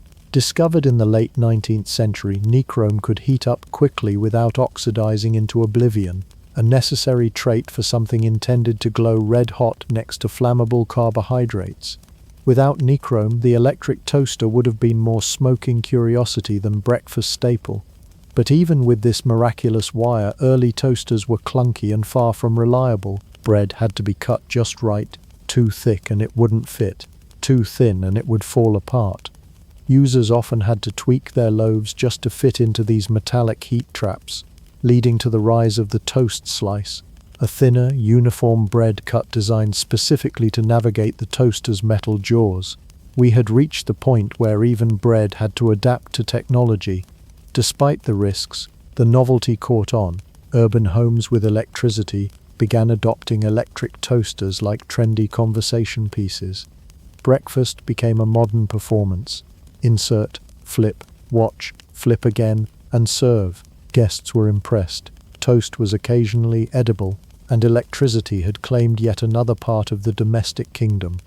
Of course, these early machines weren't cheap. The D12 cost around $4 in 1909, equivalent to over $120 today. That's a steep price for burnt bread and potential house fires, but status mattered, and owning an electric toaster was like owning the future, even if the future occasionally sparked and screamed. Eventually, with enough trials, accidents and redesigns, electric toasters began to evolve beyond their live wire roulette phase. But those early years were wild, full of promise, peril and smoke.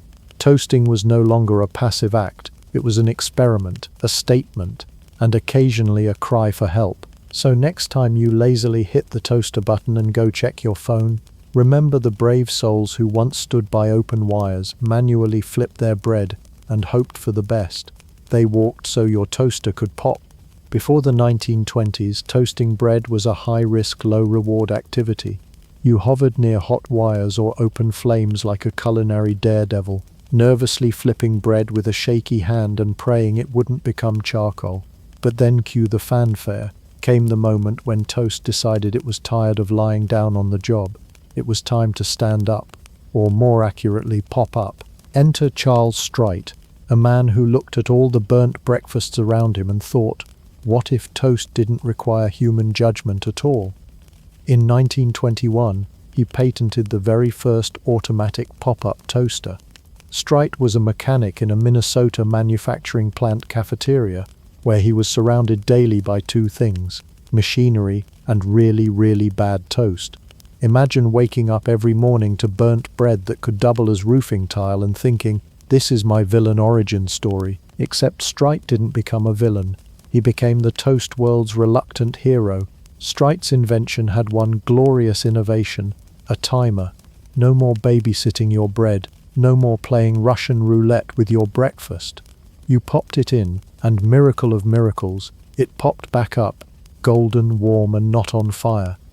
It was the kind of invention that made people gasp, then immediately try to toast everything in sight just to watch it happen again. His original model, which he developed with the help of the Waters Genter Company, was sold as the Toastmaster 1A1 in 1925. It was sleek, it was modern, it looked like a tiny chrome spaceship for bread, and most importantly, it was consistent. Before this, toast was a chaotic lottery. Now, thanks to this marvel of early automation, you could reliably have two matching pieces of toast. In the 1920s, that was breakfast sorcery. The toaster revolution caught on quickly, especially as the roaring 20s roared louder. Kitchens were starting to become shrines to electric convenience. This was the age of the electric percolator, the washing machine, and the vacuum cleaner. Housewives and the occasional curious husband wanted gadgets that promised ease and consistency. The pop-up toaster didn't just toast, it performed with a satisfying ka-chunk and spring-loaded flair. Your slice of bread would leap into the air like it had just completed a Broadway number. And just like that, toast had a personality. It had drama. It wasn't just a warm slab of wheat anymore. It was the centerpiece of the breakfast table. One second you're pouring your coffee, the next second, bam, toast has launched into the stratosphere, startling the cat and knocking over a jar of jam. The success of the automatic toaster wasn't just about convenience, it was about timing, literally. In the jazzed-up, flapper-dancing, time-conscious society of the 1920s, breakfast needed to be fast, reliable, and not require someone poking around an open flame at 7 a.m. The toaster slid perfectly into this culture shift. It also gave the illusion of control. You dialed a number, inserted your bread, and trusted the machine to handle the rest. In return, it rewarded you with a breakfast that didn't taste like regret. Soon, companies were in full toaster production arms race mode. Innovations poured in, adjustable browning levels, sleeker designs, extra-wide slots. Some toasters even had glass sides so you could watch the bread transform as though it were a sunrise made of carbohydrates. The pop-up toaster wasn't just a tool, it was a symbol of modernity. A silent chrome sentinel promising that the most stressful part of your morning would be deciding between jam or marmalade. Of course, no revolution is complete without a few misfires. Early pop-up models had, let's say, enthusiastic springs. Some launched toast across the room, others made a sound like a mousetrap going off in your kitchen, but the public was undeterred. Flying toast was still better than burned toast, or worse, no toast. By the end of the decade, the pop-up toaster had gone from novelty to necessity. American kitchens embraced it with the same excitement usually reserved for cars and radios. For the first time in history, people could multitask during breakfast. You could toast bread while brushing your hair, while yelling at your kids, while worrying about the stock market. Oh wait, maybe not that last one by 1929. Still, the toaster endured, even when the economy didn't. It became a symbol of resilience, of small comforts in difficult times. After all, when life feels out of control, there's something deeply reassuring about knowing your toast will rise, literally and metaphorically. By the 1950s, toast was no longer a mere food item. It had ascended to the dizzying heights of cultural symbolism. If you lived in mid-century America and didn't own a chrome toaster, your neighbors probably assumed you were a communist. The post-war boom had arrived, bringing along shiny kitchen gadgets, pastel-colored appliances, and the deeply held belief that domestic happiness could be achieved through the correct application of buttered bread. Toasters in the 1950s weren't just tools, they were domestic art. The rise of consumerism meant everything had to be marketable, and nothing was more photogenic than a sleek, metallic box that turned bland white bread into crispy golden squares. Enter the chrome-plated toaster, equal parts appliance and altar to the gods of convenience. These things gleamed, they sparkled. You could use one to check your hairstyle before leaving the house. Some of them looked like they were designed by the same engineers who built fighter jets, because in some cases they were. After World War II, many manufacturers who had previously built military equipment pivoted to peacetime production. The skills that once crafted bombs and planes were now being used to deliver hot toast at optimal crunchiness. You could almost hear Eisenhower whispering, "Ask not what your toaster can do for you, ask what you can do with your toaster." The ads didn't help matters. Mid-century marketing campaigns sold the dream of suburban domestic perfection, and the toaster was always right there next to it, sitting triumphantly on the counter, flanked by a cheerful housewife and two children whose sole personality traits were enthusiasm and well-combed hair. These advertisements didn't just suggest that toast was delicious, they implied that your moral character was directly tied to how evenly it browned. And the features? Oh, the features. You want even toasting on both sides. Done. Want a crumb tray for easy cleaning? Revolutionary. Want a toaster that matches your refrigerator, your wallpaper, and your sense of internal emotional stagnation? You got it. There were toasters shaped like rockets, sleek as Cadillacs, and sometimes with knobs so complicated they required a manual that looked like it should have come with an engineering degree. Mid-century kitchens were shrines to uniformity. Housewives, often portrayed as smiling Stepfordian figures, were encouraged to master the art of breakfast, with toast occupying the throne. It was the default setting for love. Make your husband toast and coffee, and you were fulfilling your post-war patriotic duty. Forget voting rights. Have you seen her control the crumb dial? And speaking of crumbs, toasters in this era created them in industrial quantities. You couldn't touch one without triggering a small avalanche. Somewhere deep in suburban basements, entire ecosystems formed under the toaster's crumb tray, home to a family of burnt bread specks who had given up all hope of escape. Cleaning the toaster wasn't just a chore, it was a journey of self-reflection. This was also the age of toaster loyalty. People named their brands like they were beloved pets. Sunbeam, Toastmaster, GE. Each had its devotees, and each promised something slightly different, usually involving how lovingly it would incinerate your bread. You weren't just buying a toaster, you were aligning yourself with a philosophy of breakfast. Even pop culture joined the party. From sitcoms to commercials, the humble toaster became a shorthand for modern convenience. It showed up in kitchens on TV where everyone had matching outfits and nobody questioned why their toast popped out like it was being ejected from a culinary cannon. In this universe, toast didn't just happen, it performed. The post-war economic boom also meant more households could afford these small luxuries. It wasn't just the rich who toasted in style anymore, it was the growing middle class, and if you were lucky, your toaster even came with a reheat button, just in case your toast got cold while you were too busy living the American dream. In the end, the 1950s and 60s weren't just about rebuilding a world after war. They were about building toast better, faster, and shinier than ever before. The toaster had become an emblem of progress. You might not be able to fly to the moon yet, but you could make breakfast like you were halfway there. Burnt toast was no longer a sign of failure. It was practically a fashion statement. By the time disco balls began spinning and shag carpets crept across American living rooms, something strange was happening on the kitchen counter. The mighty pop-up toaster, once the uncontested champion of breakfast, was facing an unexpected challenger. It was bigger. It was bulkier. It had knobs that did mysterious things and took longer to get hot. And yet, people loved it. Ladies and gentlemen, welcome to the age of the toaster oven. A device that didn't just toast but baked, broiled and reheated with an aura of smug multifunctionality. The toaster oven was the kitchen's answer to why not both. Want toast? Sure. Want to melt cheese on it? Absolutely. Want to roast a tiny chicken while flipping through a cookbook in bell-bottoms? You're in luck. By the 1970s, the toaster oven was positioning itself as the Swiss Army knife of small appliances, one that didn't just brown bread, but dared to reimagine the very boundaries of countertop cookery. This shift didn't come out of nowhere. As suburban households grew more experimental with their meals, the traditional two-slice pop-up toaster began to feel a little limited. Sure, it could toast, but could it reheat last night's pizza without turning it into a chewy rubber coaster? Not a chance.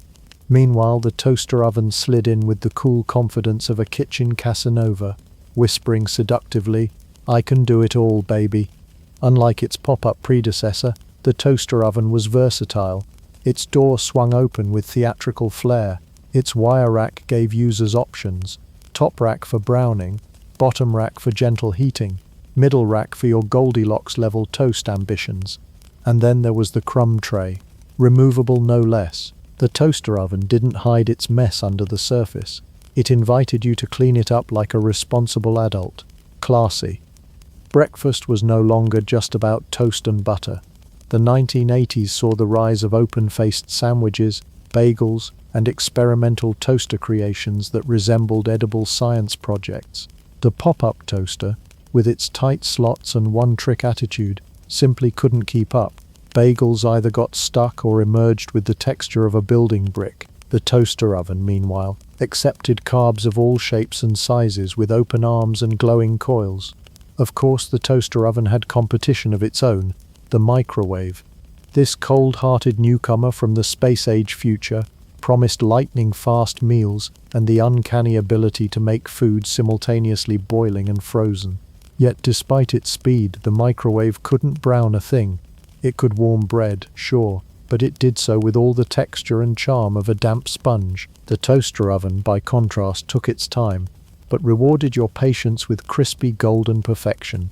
Yet with great power came great counterspace. The toaster oven was not compact. It loomed. It required dedicated square footage and often demanded its own outlet. For apartment dwellers and the space-conscious, this was a serious commitment. Still, it offered something the old toaster never could, a sense of culinary possibility. It made people feel like kitchen rebels, broiling mini pizzas at midnight, reviving leftovers without the microwave's soggy betrayal, even baking cookies one painful tray at a time. Marketing departments leaned into this domestic empowerment. Toaster oven ads in the 70s and 80s promised restaurant-quality results because nothing screams fine dining like reheated meatloaf in a mini metal box. Infomercials became battlegrounds where sleek new toaster ovens performed culinary acrobatics in front of awed studio audiences, making everything from hash browns to Cornish hens. Meanwhile, the old-school pop-up toaster sat on the sidelines, looking increasingly like a one-trick pony in a world of kitchen gymnasts. It still had its loyalists, of course, the purists who believed that toast should pop, not bake slowly in a glowing cube, but the glamour was fading. In many homes, the pop-up toaster was demoted to weekend guest. Dusted off only when company came or someone had a craving for toast, made the classic way. Toaster ovens even developed reputations within households. They were seen as more responsible, more mature. They didn't fling toast across the kitchen or pretend to be done when they weren't. They heated with intention. They broiled with care.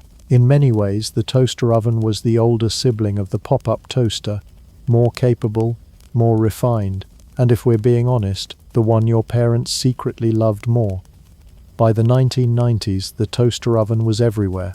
College dorms, office break rooms, minimalist studio apartments, it had become the appliance of the people. It could toast, yes, but it also made quesadillas, nachos, and questionable bagel combinations that probably shouldn't have existed, but did anyway, because you were in your 20s and had $3. In the great toaster turf wars of the late 20th century, the toaster oven didn't just win, it redefined the battlefield. It showed that a kitchen appliance could be flexible, stylish, and low-key revolutionary. It didn't eliminate the pop-up toaster, but it certainly knocked it off its chrome pedestal. And as breakfast evolved, so did our expectations. We've officially entered the age where even your breakfast has a firmware update. Gone are the days of blindly jabbing a lever and hoping your toast doesn't emerge as a charcoal slab. Welcome to the era of smart toasters, where your bread is not just toasted, but profiled, monitored, and crisped according to an algorithm. It's 7 a.m., and your toaster just sent you a push notification that your sourdough is approaching golden perfection. What a time to be alive. Let's rewind briefly to the moment humanity decided that its relationship with toast needed an upgrade. Sometime in the 2010s, as we hurled ourselves into a future of smart homes, wearable tech, and virtual assistants that couldn't pronounce our names, someone looked at their toaster and said, "You know what this needs? Bluetooth." Suddenly, toasters got ideas. First came the touchscreen revolution. Buttons were so passé. Now your morning appliance came with a digital display that looked more complex than your tax return. Want your toast at shade level 4.75 with a moisture retention rate of 18%? There's an app for that. In fact, there are multiple apps for that, each requiring Wi-Fi, a firmware update, and your mother's maiden name. Enter the high-tech titans. Brands like Revolution Cooking, Breville, and Balmuda began unleashing next-gen toasters that looked like they belonged on a spaceship, not a countertop. These weren't just appliances. They were lifestyle statements. For a cool $400, you could own a toaster that used infrared technology to crisp your bread evenly, which frankly sounds like a very polite way of saying weaponized breakfast bean. And don't even get us started on voice integration. Alexa, burn my toast, became a viable command, leading to a whole new genre of passive-aggressive breakfast sabotage. But perhaps the real symptom of toaster tech fever is the rise of artisan toast. At some point, gentrification discovered bread. Avocado toast became the universal sign of millennial indulgence, leading to cafe menus featuring heritage rye, stone ground with a hint of activated charcoal and resentment, topped with a delicately fanned avocado and a price tag that could fund a small spacecraft. Of course, these cafes didn't use just any toaster. They used smart ovens or digital precision browning tools that could make a gluten-free slice of cardboard taste like existential enlightenment. Baristas would stand there lovingly watching their devices toast as if they were launching a satellite, while customers whispered sweet nothings to their almond lattes. It wasn't about eating toast, it was about experiencing it, preferably while wearing linen and pretending not to be on Instagram. But here's the kicker. None of this eliminated the fundamental problem of toasting. Even in the golden age of Wi-Fi and predictive browning models, we still burn our bagels. We still forget the toast is in. We still ignore the notification until it's too late. And we still scrape the black bits into the sink like shameful evidence. In fact, with more complexity came new failures, firmware bugs, frozen screens, and the classic, I accidentally set the toaster to panini mode, and now everything smells like regret. This isn't to say smart toasters don't have their perks. Some truly do toast faster, better, and more consistently than their forebears, but others are more show than substance. Like the luxury model that lets you upload an image and have it seared onto your toast. It's breakfast and a branding opportunity. Nothing like a slice of bread bearing your company logo. And then there's the toaster that messages your phone when your toast is done. Because obviously in 2025 you couldn't possibly be in the same room as your bread. You've got things to do, places to be, and let's be honest, you were going to forget it anyway. As we look around our hyper-connected kitchens, it's clear we've gone from primitive stone-toasted flatbreads to machines that can quote your Spotify playlist while heating your ciabatta. It's impressive, yes, but it also makes you wonder, have we reached peak toast? Possibly. But knowing humanity, we're just getting started. Somewhere out there, a Silicon Valley startup is probably working on AI-powered voice-reactive toasters that evaluate your mood and adjust browning levels accordingly. Feeling melancholy? Here's some lightly toasted rye. Celebrating? Here's a golden sourdough with a celebratory LED flourish. So yes, the smart toaster era has changed everything. Toast isn't just a food anymore. It's a statement, a status symbol, and a tech showcase. We've taken the humble slice of bread and launched it into a digital destiny.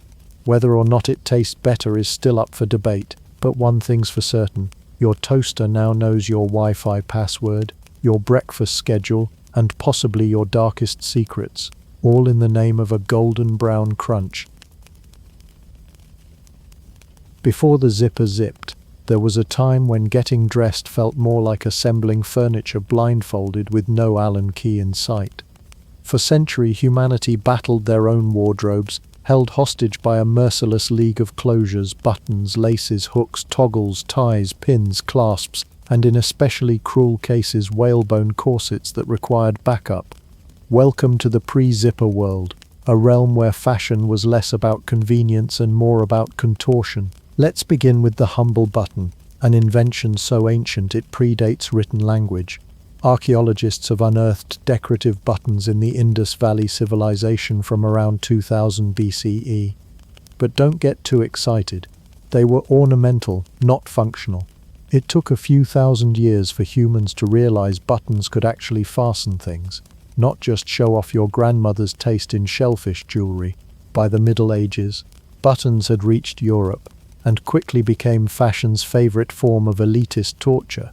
Wealthy nobles would wear garments with dozens, sometimes hundreds of tiny buttons, each of which had to be carefully threaded through an even tinier hole. These weren't your everyday shirt buttons either. They were handcrafted, pearl-inlaid, occasionally gold-threaded status symbols. And guess what? The more buttons you had, the more wealthy and powerful you appeared. In other words, the longer it took you to get dressed, the more important you were. Fashion in the 17th and 18th centuries only doubled down on the madness. Men's coats were lined with long columns of decorative buttons, while women's gowns were designed like architectural puzzles. Dressing required effort, and not just yours. It was common for the upper classes to rely on valets or ladies' maids to painstakingly maneuver hooks, clasps, and the occasional sewn-in labyrinth. To afford help. Well, best of luck twisting your arm behind your back like a human pretzel. And then came the Victorians, who looked at all this fashion-induced suffering and said, not enough. This was the era where modesty and excess collided with full, soul-crushing force. Layers upon layers of petticoats, corsets tightened until ribs trembled, and closures that defied physics. Women wore clothing so complex that undressing alone could take the better part of an hour. Unless, of course, you fainted halfway through, which wasn't uncommon. Victorian menswear, while less lethal, wasn't exactly casual either. Waistcoats, trousers, suspenders, detachable collars and tightly buttoned coats ensured that the morning routine involved at least one minor existential crisis. Children, too, were not spared. Toddler garments came with such an array of laces, sashes, and small buttons that dressing a 4-year-old required the strategic focus of a bomb defusal squad. The point is, the world before zippers was slow, complicated, and unnecessarily ceremonial. Dressing was not a private act of hygiene, it was a performance, a social ritual, and in many ways a design failure no one wanted to admit. But the tide was turning. The Industrial Revolution had made everything faster. Trains, telegrams, textiles, and people were beginning to wonder if maybe, just maybe, fastening their clothes didn't have to be a full-contact sport. Sewing machines had started to streamline clothing production, but closures, still as clunky as ever. Enter the rising class of working people, those who didn't have time to spend 20 minutes on hooks and loops before heading to a factory shift. They needed garments that could be put on quickly, moved in easily, and stayed closed while shoveling coal or welding steel. Something modern, mechanical, and less prone to popping open during a particularly deep sneeze. The military, too, was starting to grumble. Soldiers couldn't exactly halt the battle to rebutton their pants. There was growing demand for a faster, more reliable fastening method, one that didn't require sewing skills, upper body flexibility, or emotional resilience. By the late 19th century, fashion was standing on the edge of a cliff, looking down at centuries of fussy closures and asking the big question, is there a better way? Could we replace the tangled jungle of fasteners with something slick, mechanical, and efficient? The answer, of course, would arrive in the form of the zipper, but not without a long, awkward puberty stage involving engineers, inventors, and at least one global embarrassment at the Chicago World's Fair. But before that fastener made its grand debut, the world had to admit something painfully obvious. Buttons, for all their charm, were kind of terrible. They popped off, they got lost, they refused to cooperate when you were in a hurry. They were cute, yes, but also maddening. In short, the pre-zipper world was a place where fashion and function barely spoke to each other, and everyone suffered because of it. And so, as the modern era loomed, a new dream was born. A fastener that could glide, not struggle.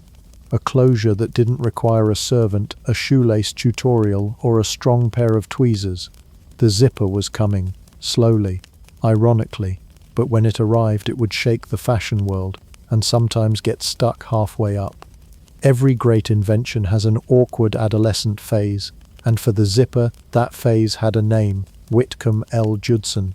If you've never heard of him, it's because his invention, the clasp locker, was less clasp and more clunker. Still, Judson deserves a round of applause for trying to liberate humanity from the tyranny of buttons, even if he accidentally invented a new form of frustration. Let's rewind to 1893. The Gilded Age was in full swing. Corsets were squeezing, waistcoats were buttoning, and boots required a minor engineering degree to lace up. Into this world strode Judson, a traveling salesman and mechanical tinkerer who had dreams of making our clothing as easy to manage as our pocket watches, which incidentally were not that easy to manage either. Judson's big idea, a sliding fastener that could open and close shoes without the need for finger-numbing laces or tiny villainous buttons. He called it the clasp locker, a name that made it sound like a Victorian gentleman's security system. But despite the noble intentions, the design was ambitious. It involved a hook-and-eye setup that was supposed to interlock as a slider was pulled. Think of it as a very early, very confused ancestor of the zipper we know today. Unfortunately, Judson's clasp locker had one fatal flaw: it barely worked. Early users discovered that the mechanism frequently jammed, misaligned, or simply gave up halfway through its duties like a child tasked with folding laundry. The teeth refused to cooperate, the slider didn't slide, and sewing them onto fabric was so difficult that tailors reportedly needed caffeine, prayer, and an unreasonable amount of patience. It was, in short, an elegant disaster. Still, Judson believed in his invention. He even showcased it at the 1893 Chicago World's Fair, right alongside wonders like the Ferris wheel, the moving walkway, and electricity that didn't try to kill you. In theory, it should have been the zipper's big debut, a moment of triumph where Victorians would weep with joy as their boots magically sealed themselves. In practice, crickets, and not the symbolic kind of applause. The sewing community, perhaps the most practical group of humans ever to wield a needle, took one look at Judson's prototype and collectively said, "No thank you." For them, reliability was everything. Buttons might be fussy, but at least they didn't stage mechanical rebellions mid-stride. Even shoemakers, who were supposed to be Judson's first customers, backed away like someone had offered them a boot filled with spiders. To make matters worse, Judson wasn't much of an engineer. He was an idea man, full of lofty concepts but short on mechanical finesse. His partnership with businessman Louis Walker led to the creation of the Universal Fastener Company, a startup that produced little more than spectacular disappointment. While Judson kept tweaking and patenting increasingly complex versions of his clasp locker, some of which involved up to 17 moving parts, success refused to budge, much like his fastener. But let's not be too harsh. Whitcomb Judson's real contribution wasn't the clasp locker itself, but the seed it planted. He dared to reimagine how humans could bind fabric, dreaming of a future where dressing oneself didn't require an acrobat's agility. Even if his invention jammed more than a suitcase before vacation, it still marked the beginning of something greater. And besides, every genius needs a warm-up act. In the long run, Judson's messy, malfunctioning clasp locker would find new life in the hands of a true engineer, Gideon Sundback, a name we'll meet soon enough. But in the meantime, Judson faded into history, remembered mostly by patent enthusiasts, frustrated shoemakers, and historians who love a good, almost-made-it story. So the next time your zipper gets stuck halfway through your jacket, take a moment to reflect. You may be annoyed, but you're not alone. You're participating in a proud tradition of fastening frustration that began in 1893 with a man who believed clothes should be easier to wear, even if his invention made them temporarily harder to love. And that, dear reader, is the story of how the zipper began, not with a click or a zip, but with a clang, a jam, and a world-class shrug from the fashion industry. By the early 1900s, Whitcomb Judson's clasp locker had joined the ranks of inventions that looked promising on paper, but worked about as well as a chocolate teapot. It was complicated, clunky, and about as reliable as a toddler with a secret. But just when the sliding fastener seemed doomed to remain a quirky historical footnote, along came a man with the name of a poet and the soul of a mechanical engineer, Gideon Sundback. Sundback was a Swedish-born electrical engineer who came to America and did what so many immigrants did back then. He made things work. While Judson had the vision, Sundback had the skills, and possibly a lot more patience. In 1906, he was hired by the Universal Fastener Company, the very business Judson helped create. But by that time the company had fastened itself to disappointment and was hanging by a thread, quite literally. Sundback inherited Judson's flawed design and the dubious honor of trying to fix it. It was like being handed a broken piano and being told to turn it into a symphony. But Sundback wasn't just any tinkerer. He was a methodical, detail-obsessed, nuts and bolts kind of genius. The kind who probably aligned his socks with a protractor. And in 1913, after years of fiddling, sketching, cursing, and probably jabbing himself repeatedly with prototype teeth, Sundback delivered the breakthrough, a design he humbly titled the Hookless Fastener No. 2. Not a name that screams fashion icon, but then again neither does elastic waistband, and we still owe it our comfort. The brilliance of Sundback's design was in the details. He scrapped Judson's temperamental hooks and eyes, and introduced tiny interlocking metal teeth, many of them, and all aligned with terrifying precision. Each tooth was punched into a strip of fabric tape, and a sliding device, what we now call the zipper pull, snugly locked them together as it moved. It was like a metal handshake, precise, symmetrical, and most importantly, it worked, most of the time. In 1917, Sundback patented this smoother, sturdier, and blessedly functional mechanism as the separable fastener, a name as exciting as dry toast, but revolutionary in impact. For the first time, humans had a fastener that didn't require 10 fingers, 3 size, and a button hook. It zipped, it unzipped. It didn't scream in mechanical agony mid-use. In short, it zipped up the dignity of mankind one tooth at a time. But here's the twist. Even though the zipper finally worked, it still wasn't fashionable. Yes, Sundback had solved the technical problem, but the world wasn't exactly lining up to slap zippers on their bloomers. Fashion designers were skeptical. This was the age of buttons, ribbons, and laces that looked pretty but took 15 minutes to undo. The idea of a mechanical device lurking in one's trousers was frankly a little alarming. It was as if someone had suggested putting clock gears on your underwear. Instead, the first major adopters of the zipper weren't fashionistas, they were pragmatists. The US military, always eager for gadgets that worked under pressure, began using Sundback's zippers in gear bags, flight suits, and boots during World War I. In the trenches, no one had time for dainty buttons.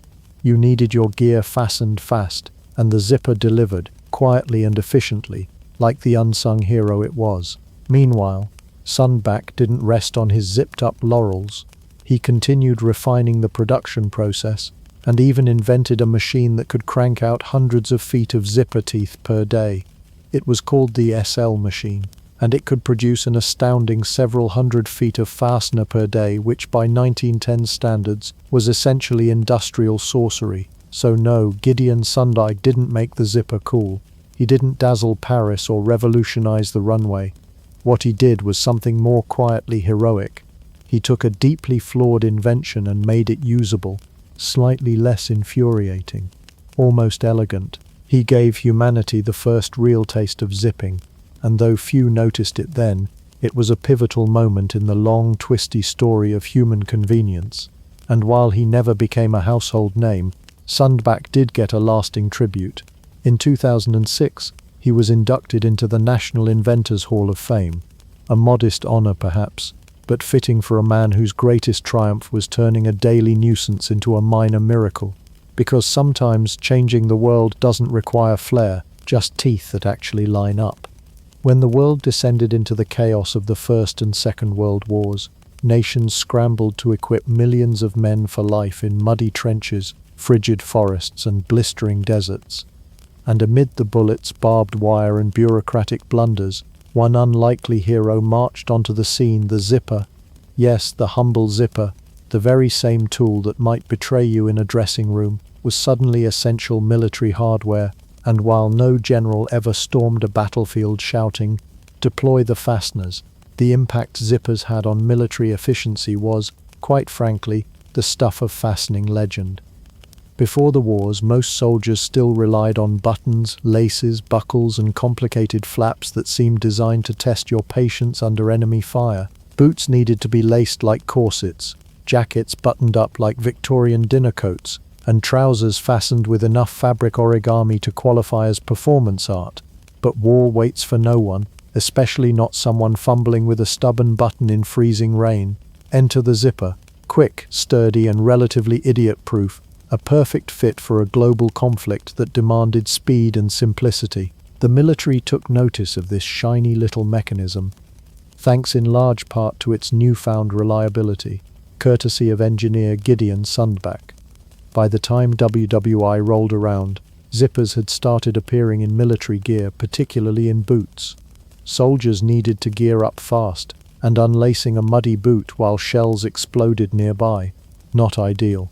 Zippers reduced boot changing time dramatically, which could mean the difference between a foot amputation and a warm, dry sock. Romantic, right? WW2 took zipper deployment to an entirely new level. Paratroopers, bomber pilots, tank crews, you name it, were all zipping up in uniforms and gear that relied on fast, secure closure.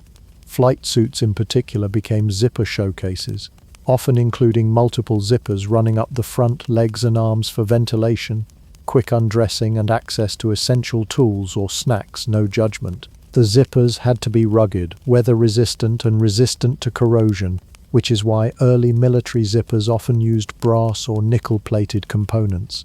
Nothing says ready for action like a zipper that won't rust in the trenches. Even gloves got in on the act. You haven't lived until you've zipped your gloves closed while balancing a rifle in one hand and surviving sub-zero temperatures in the other. Tactical, stylish, and just inconvenient enough to make you long for mittens. Now you might be thinking, pants? Really? Yes, really. Before the zipper, military trousers often relied on button flies, a charming throwback to the 19th century, and a modern nightmare when you needed to relieve yourself behind a tree while wearing 3 layers of gear. With zippers, soldiers could answer nature's call with newfound efficiency. The battlefield may have been unpredictable, but at least one's undergarments could be managed with military precision. Zippers also helped reduce clothing bulk, rather than requiring multiple layers of folded-over fabric for buttonholes.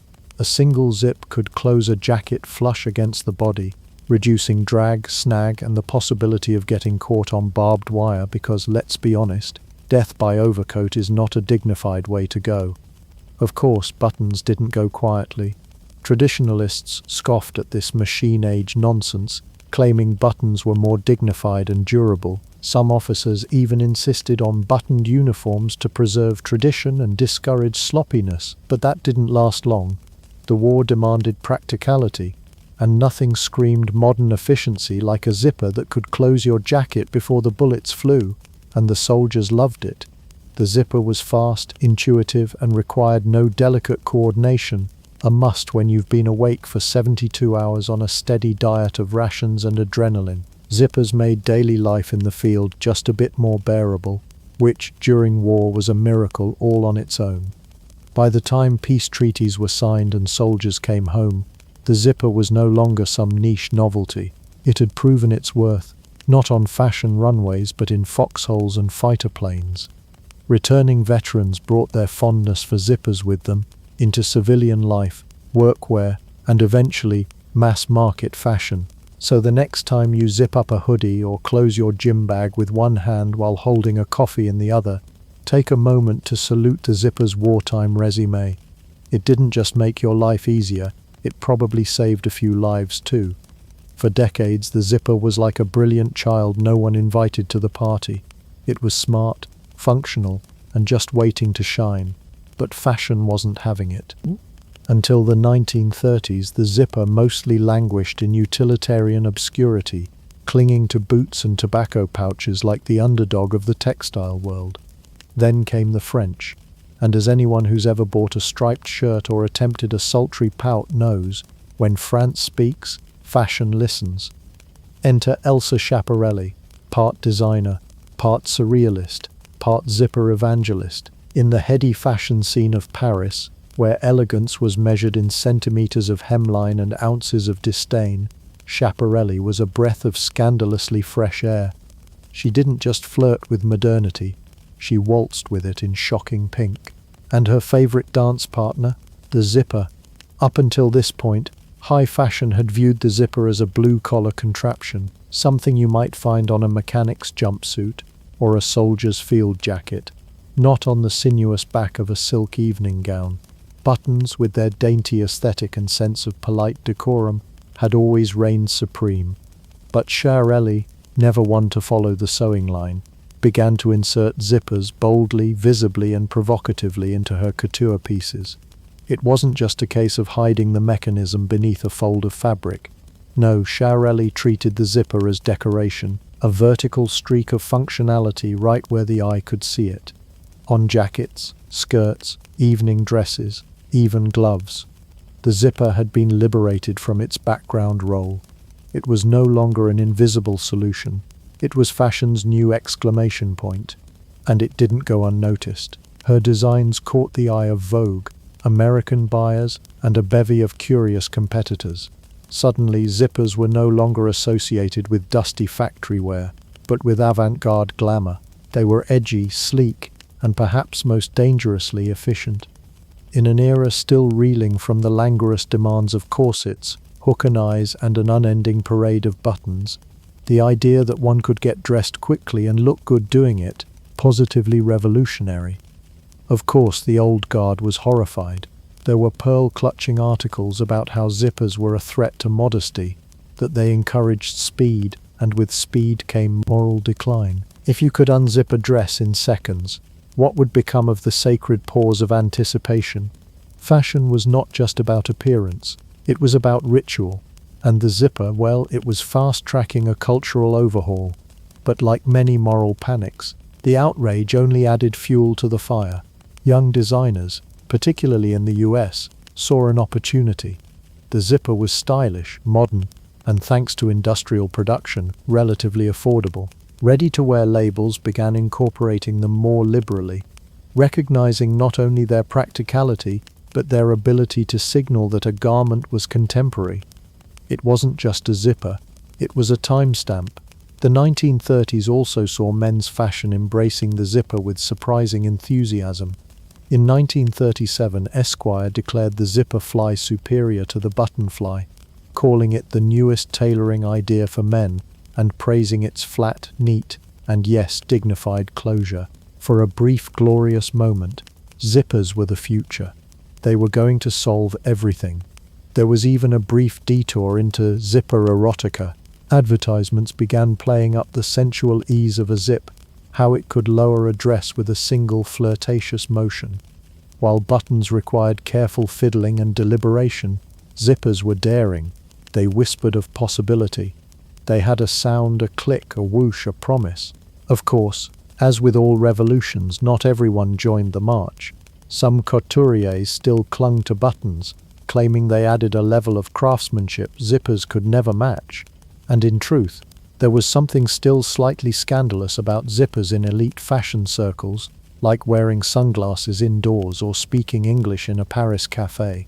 But the tide had turned. By the end of the 1930s, zippers had secured their place, not just on the battlefield or in utility wear, but in the elegant halls of haute couture. They hadn't replaced buttons entirely, but they'd certainly knocked them off their pedestal. And once fashion had given zippers its sultry nod of approval, there was no turning back. Zippers weren't just functional anymore, they were fashionable. And like all truly great fashion revolutions, they started with a designer bold enough to put function before fuss, and then wrap that function in silk, flair, and just a dash of rebellion. By the late 1930s, the zipper had strutted its way from being a military utility and fashion curiosity into the most sacred of all fabric battlegrounds, the male trouser fly. Before this moment, the button had reigned supreme in the delicate art of securing one's lower half. Buttons were like the butlers of the wardrobe, slow, polite, and just a bit too proper for their own good. Zippers, by contrast, were the eager interns, fast, slightly risky, and prone to unexpected outbursts. But in 1937, all that changed. The fly front became the final frontier in a decades-long feud between buttonholes and those tiny interlocking teeth. And let's just say teeth won.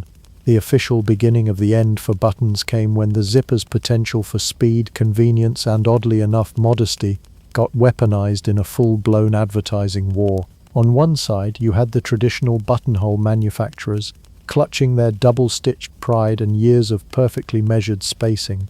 On the other, zipper evangelists fueled by metal momentum and the belief that nobody had the patience for 6 buttons before breakfast. What followed was one of the pettiest and most delightful turf wars in fashion history. The so-called Battle of the Fly wasn't just metaphorical. Ads from the late 1930s began popping up, pushing zippers as the modern man's solution to the fiddly inconvenience of buttons. The ads didn't stop at function, they leaned hard into morality. Some actually suggested that zippers were more secure, more decent, and less likely to gap open at inopportune moments. This, in case it's not obvious, was coded language for "your underpants won't be on display at the office." According to a 1937 issue of Esquire, the zipper's rise in men's fashion was the biggest improvement in men's clothing since the invention of the sock. A bold claim, slightly insulting to belts, but bold. Of course, once fashion made the switch, social norms weren't far behind. The zipper quickly became a quiet, everyday revolution. Men's trousers zipped, then jeans, then slacks. It was fast, efficient, and allowed morning routines to shave off several vital seconds. But like all revolutionary tools, the zipper was only as good as its user, and therein lay the next wave of cultural chaos, the unzipped fly. The introduction of zippers into the lower half of menswear also introduced a new form of social anxiety. Forget your fly, and suddenly your otherwise respectable outfit turned into a schoolyard punchline or an HR violation. Men who once confidently strode through their days were now subtly checking themselves in reflective surfaces, faking shirt tucks just to feel the zip and confirm everything was secure. Mirrors, car windows, even toasters, anything shiny enough to catch a glimpse became tools of trouser checking. Comedians had a field day. The phrase XYZ, examine your zipper, entered the public lexicon, whispered as both a courtesy and a warning. Entire sitcom scenes were devoted to characters striding into rooms, oblivious to the 1-inch gap that had become the punchline of their entrance. Even today, no man alive hasn't felt that chilling moment of doubt. Did I zip up? Followed by the awkward mid-conversation contortion to check. On the manufacturing side, zipper quality suddenly mattered more than ever. Faulty zippers in a pair of pants weren't just annoying, they were scandalous. The industry responded by refining zipper strength, reliability, and in the most delicate of cases, discretion. You didn't want a neon yellow zipper drawing attention to your fly. Subtlety was the new black. Despite the occasional jam or horror story, the zipper cemented its dominance. By the 1940s, even button loyalists had given up the fight for the fly. Buttons were demoted to decorative duties, cuffs, coats, and the occasional quirky vest, but they were no longer gatekeepers of the gentleman's trousers. It's worth noting that this revolution was largely gendered. While men were diving zipper first into their pants, women's fashion was a trickier territory. Designers struggled with whether fast, functional closures should invade feminine styles, which were still wrapped up in notions of elegance, formality, and impractical levels of patience. But that's a battle for another chapter. For now, let's take a moment to appreciate how one tiny strip of metal or plastic rewrote an entire category of clothing. The zipper in pants wasn't just an upgrade, it was a declaration. Speed, convenience, and the right to zip and go were here to stay. Of course, it also brought with it the ever-present risk of forgetting to zip up and show, but as with all great innovations, progress comes at a cost. And sometimes that cost is your dignity. By the time the 1970s rolled around, zippers were no longer just humble fasteners, they were stars. They had survived awkward prototypes, earned their stripes on the battlefield, and strutted down Parisian runways. But now they were free to let loose. Welcome to the plastic age, when zippers went wild, got colorful, and partied like it was 1979. If fashion in the 70s was a disco ball, the zipper was the spinning mirror at its center, bold, shiny, sometimes questionable, but always right on time. The real revolution kicked off with the widespread use of new materials, namely nylon and molded plastic. Unlike their stiff metal predecessors that clinked and clanked with every step, these newfangled zippers were flexible, cheap to produce, lightweight, and most importantly, ready to boogie. Manufacturers could now make zippers in bright neon colors, coordinate them with fabrics, and shove them onto everything from children's backpacks to jumpsuits that looked like they belonged on the deck of a spaceship. And the best part? The funkier, the better. This was the age of maximalism. There were zippers on sleeves, ankles, collars, cuffs, and entirely random places that served absolutely no functional purpose. Pockets within pockets, secret compartments, jackets that zipped off into vests, pants that became shorts. Even boots weren't spared. Thigh-high vinyl platforms with zippers running from toe to hip were suddenly a thing. The zipper was no longer hiding in shame behind a lapel or waistband. It was front and center, screaming, "Look at me, I open stuff." Of course, this explosion of zippered enthusiasm coincided perfectly with the disco era. Nightlife fashion meant tight fits, shiny fabrics, and quick changes, all of which practically begged for a zipper's touch. One flick, and bam, your shimmering gold jumpsuit was peeled off in time for a midnight outfit swap. It was the golden age of on-the-go glamour, and zippers were the silent MVPs enabling dance floor drama. Snap, zip, spin. Jeans in the 70s also got the zipper memo.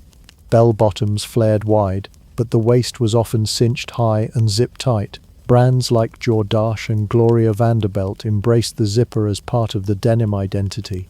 Want a back zipper on your jeans? Sure. Side zipper? Go for it. Want your jeans to zip from ankle to hip for reasons known only to your tailor and God? It happened. Zippers weren't just included, they were celebrated. Meanwhile, the fashion world's relationship with zippers was becoming even more experimental. Designers toyed with asymmetrical zippers that ran diagonally across the chest, or curved like question marks. Others used oversized plastic pulls and deliberately mismatched teeth to make zipper use as loud and dramatic as possible. You didn't just zip your jacket, you performed it. Add in a soundtrack of funk guitar and a spinning disco ball, and you had yourself a fashion moment. Children's clothing also became a playground for plastic zippers. Bright, chunky, indestructible zippers graced everything from lunchboxes to snowsuits. For kids, it was less about style and more about independence. No more buttoning your coat like a sad little Edwardian orphan. Just zip it up and go chase the ice cream truck. And let's be honest, it also saved parents a lot of grief during winter.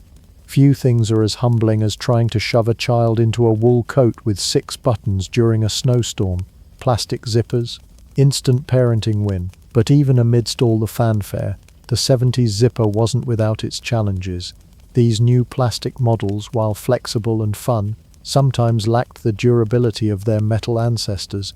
They were prone to breaking, especially under pressure, both literal and emotional. A poorly made zipper could derail your entire look or trap you in your jumpsuit until someone brought scissors. And let's not talk about the zipper tab breaking off right before your hot date. Nothing kills the mood faster than a 15-minute wrestle with your pants in a public restroom. Still, the 70s marked a turning point in zipper culture. The once purely functional device had made the leap to full-blown fashion statement. It no longer needed justification to exist. Designers didn't have to sneak it into seams or apologize for its presence. It was proudly displayed as much a part of the garment's identity as the fabric itself. From dance floors to denim, from kindergarten coats to couture creations, the zipper proved it could adapt to any scene. It had come a long way from Whitcomb Judson's clunky clasp blocker and Gideon Sundback's carefully calculated improvements. In the 70s, the zipper truly came into its own. Bold, weird, excessive, and just a little fabulous. The 1980s and 1990s were a confusing time for fashion. On one hand, you had glam rockers layering spandex with rhinestones and sequins, and on the other, you had an army of people who collectively decided, you know what, I'm done trying. This marked the beginning of what some historians, mostly of the satirical variety, refer to as the zipper apocalypse. It didn't happen with fire and brimstone. It happened with Velcro and sweatpants. By the late 20th century, zippers had worked their way into every conceivable corner of daily life.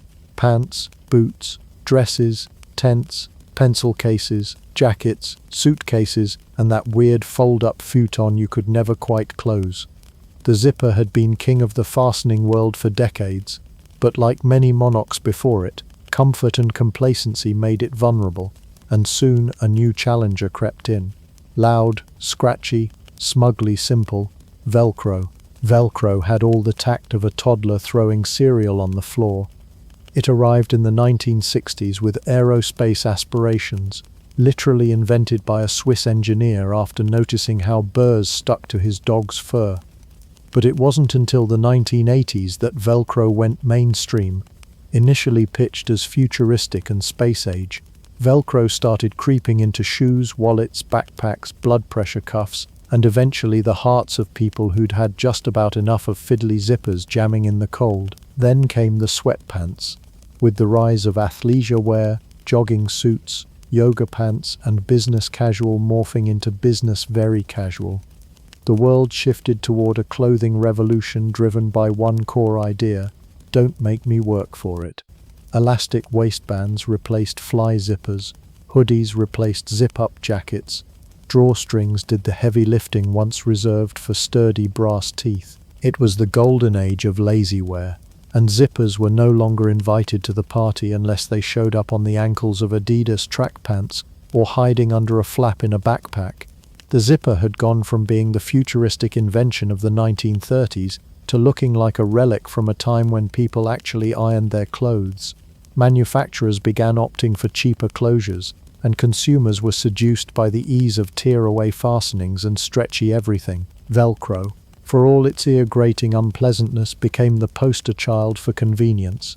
It didn't jam, it didn't rust, it didn't require fine motor skills or a moment of silent prayer every time you tried to align the ends. It just stuck, loudly, boldly, and unapologetically. Fashion also leaned in. The 90s were full of minimalist, oversized designs that often bypassed zippers entirely. Grunge chic didn't need tidy closures. Hip-hop streetwear preferred oversized silhouettes with elastic waists and pullover styles. And the Silicon Valley crowd, those harbingers of disruption, started showing up to work in hoodies and slip-ons instead of blazers and Oxfords. Suddenly, being a grown adult with shoelaces and a working fly became optional. This wasn't the death of the zipper, but it was certainly a bruising moment in its long career. Zippers became typecast, useful, but not cool. You'd find them holding together sturdy denim, leather jackets, biker boots, and industrial gear, places where aesthetics bowed to function. In high fashion, they sometimes disappeared entirely, replaced by invisible zips or hidden snaps. And in the home, they were mostly relegated to cushions, duffel bags, and that one winter coat you never washed. Still, the zipper held on in places that mattered. Jeans, for example, still refused to ditch them. No one was ready to trust a pair of Levi's held together by Velcro or a drawstring. Leather jackets with Velcro closures, blasphemy, and suitcases, despite attempts at zipperless hardshells, never quite managed to shake their dependency. So while sweatpants ruled the early 2000s, the zipper sat quietly in the background, plotting its comeback, holding strong in every pair of jeans and sturdy coat like a veteran who knows fashion is cyclical. So yes, there was a time when zippers looked like overachievers in a world that just wanted to nap. But they survived their Velcro-induced identity crisis, even if it meant sharing space with plastic buckles and stretchy waistbands. They didn't win every battle, but they didn't surrender either. As we stumble boldly into the 21st century, armed with smartphones smarter than their owners and smartwatches that mostly tell us to stand up, the humble zipper has done something quite unexpected. It got fancy. No longer satisfied with hiding under jacket flaps or lurking behind denim flies, zippers strutted back onto the fashion stage, reborn not just as closures but as statements. It began quietly. A glint of gold here, a splash of asymmetry there. Designers, those daring, high-heeled alchemists of fabric and drama, decided the zipper was no longer a humble servant, but a fashion focal point. Suddenly, zippers started turning up in places where no one had ever asked for one, slashed diagonally across couture gowns, crawling like metallic vines around structured coats, or bisecting handbags like they'd been dropped off at a hardware store on the way to Paris Fashion Week. You could buy a leather jacket with zippers that didn't open anything, just sat there gleaming like smug little trophies. Luxury brands began installing gold-plated zippers as if they were wiring tiny catwalks into their garments. And let's not forget moto jackets with more zippers than a spacesuit. Functional? Maybe not. Fabulous? Absolutely. Techwear took it further. While most of us were still trying to figure out if we were supposed to iron our smart trousers, techwear pioneers were out here building waterproof, wind-resistant, cyberpunk-ready outfits with zippers that looked like they were forged in Mordor. These were not your grandma's zippers. They glided with a whisper, sealed like submarine hatches, and promised to protect your energy bars and existential dread from the elements. Meanwhile, in the niche corner of the art world, where fashion meets avant-garde expression, red outfits no one can sit down in, zippers became tools for visual storytelling. Artists began creating dresses that unzipped into entirely different shapes, coats that transformed like origami, and even interactive pieces that required audience participation. Somewhere out there's probably a graduate thesis entirely unzipped in real time. But for all their high-fashion reinvention and sci-fi flair, zippers still have one Achilles heel. They jam, relentlessly. Often when you're already late, already sweating, and already considering just giving up and wearing pajamas to the office. A century after Gideon Sunback gave us the zipper, humanity still hasn't conquered that moment of panic when the slider stops halfway and refuses to budge, as if possessed by a vengeful spirit. Zippers also still forget boundaries. Ever tried to zip up a hoodie in the dark? It's an exercise in frustration, self-reflection, and occasionally profanity. The teeth never seem to align until you've already dropped your phone, spilled your coffee, and decided that the hoodie wasn't worth the fight. But we persist, because the alternative is a world of buttons, and frankly no one has time for that. Today's zippers are smarter, stronger, and shinier, but still not perfect. The self-healing zipper, yes it exists, hasn't quite caught on in everyday wardrobes, and automatic zippers remain the stuff of crowdfunding campaigns and sci-fi costumes. We've seen glow-in-the-dark zippers, biometric zippers, and zippers embedded with sensors that adjust your outfit based on temperature. Still, none of them have managed to fully replace the clunky, temperamental classics sitting on your favorite jeans. And yet, the zipper endures. It is on our jackets, our gym bags, our tents, and still, somehow, our coin purses. It's there when we bundle up against the cold, when we prepare for a run, and when we dramatically unzip a suitcase before a disappointing vacation. Zippers have become so woven into our lives that we hardly notice them until they fail. Then we notice nothing else. In the grand tapestry of human innovation, the zipper is a peculiar thread, equal parts triumph and nuisance. It never promised perfection, only closure. And as we rocket into an age of climate-adaptive clothing, and who knows what else, the zipper continues to cling on with a stubborn grip, and occasionally a small scream of protest as it jams. Because 100 years later, we still can't zip our hoodie without swearing. Some traditions never die. And that, dear reader, is the twisted, tangled, often jammed history of the zipper. A tale of invention, reinvention, rebellion, and resilience, sealed shut by a tiny piece of metal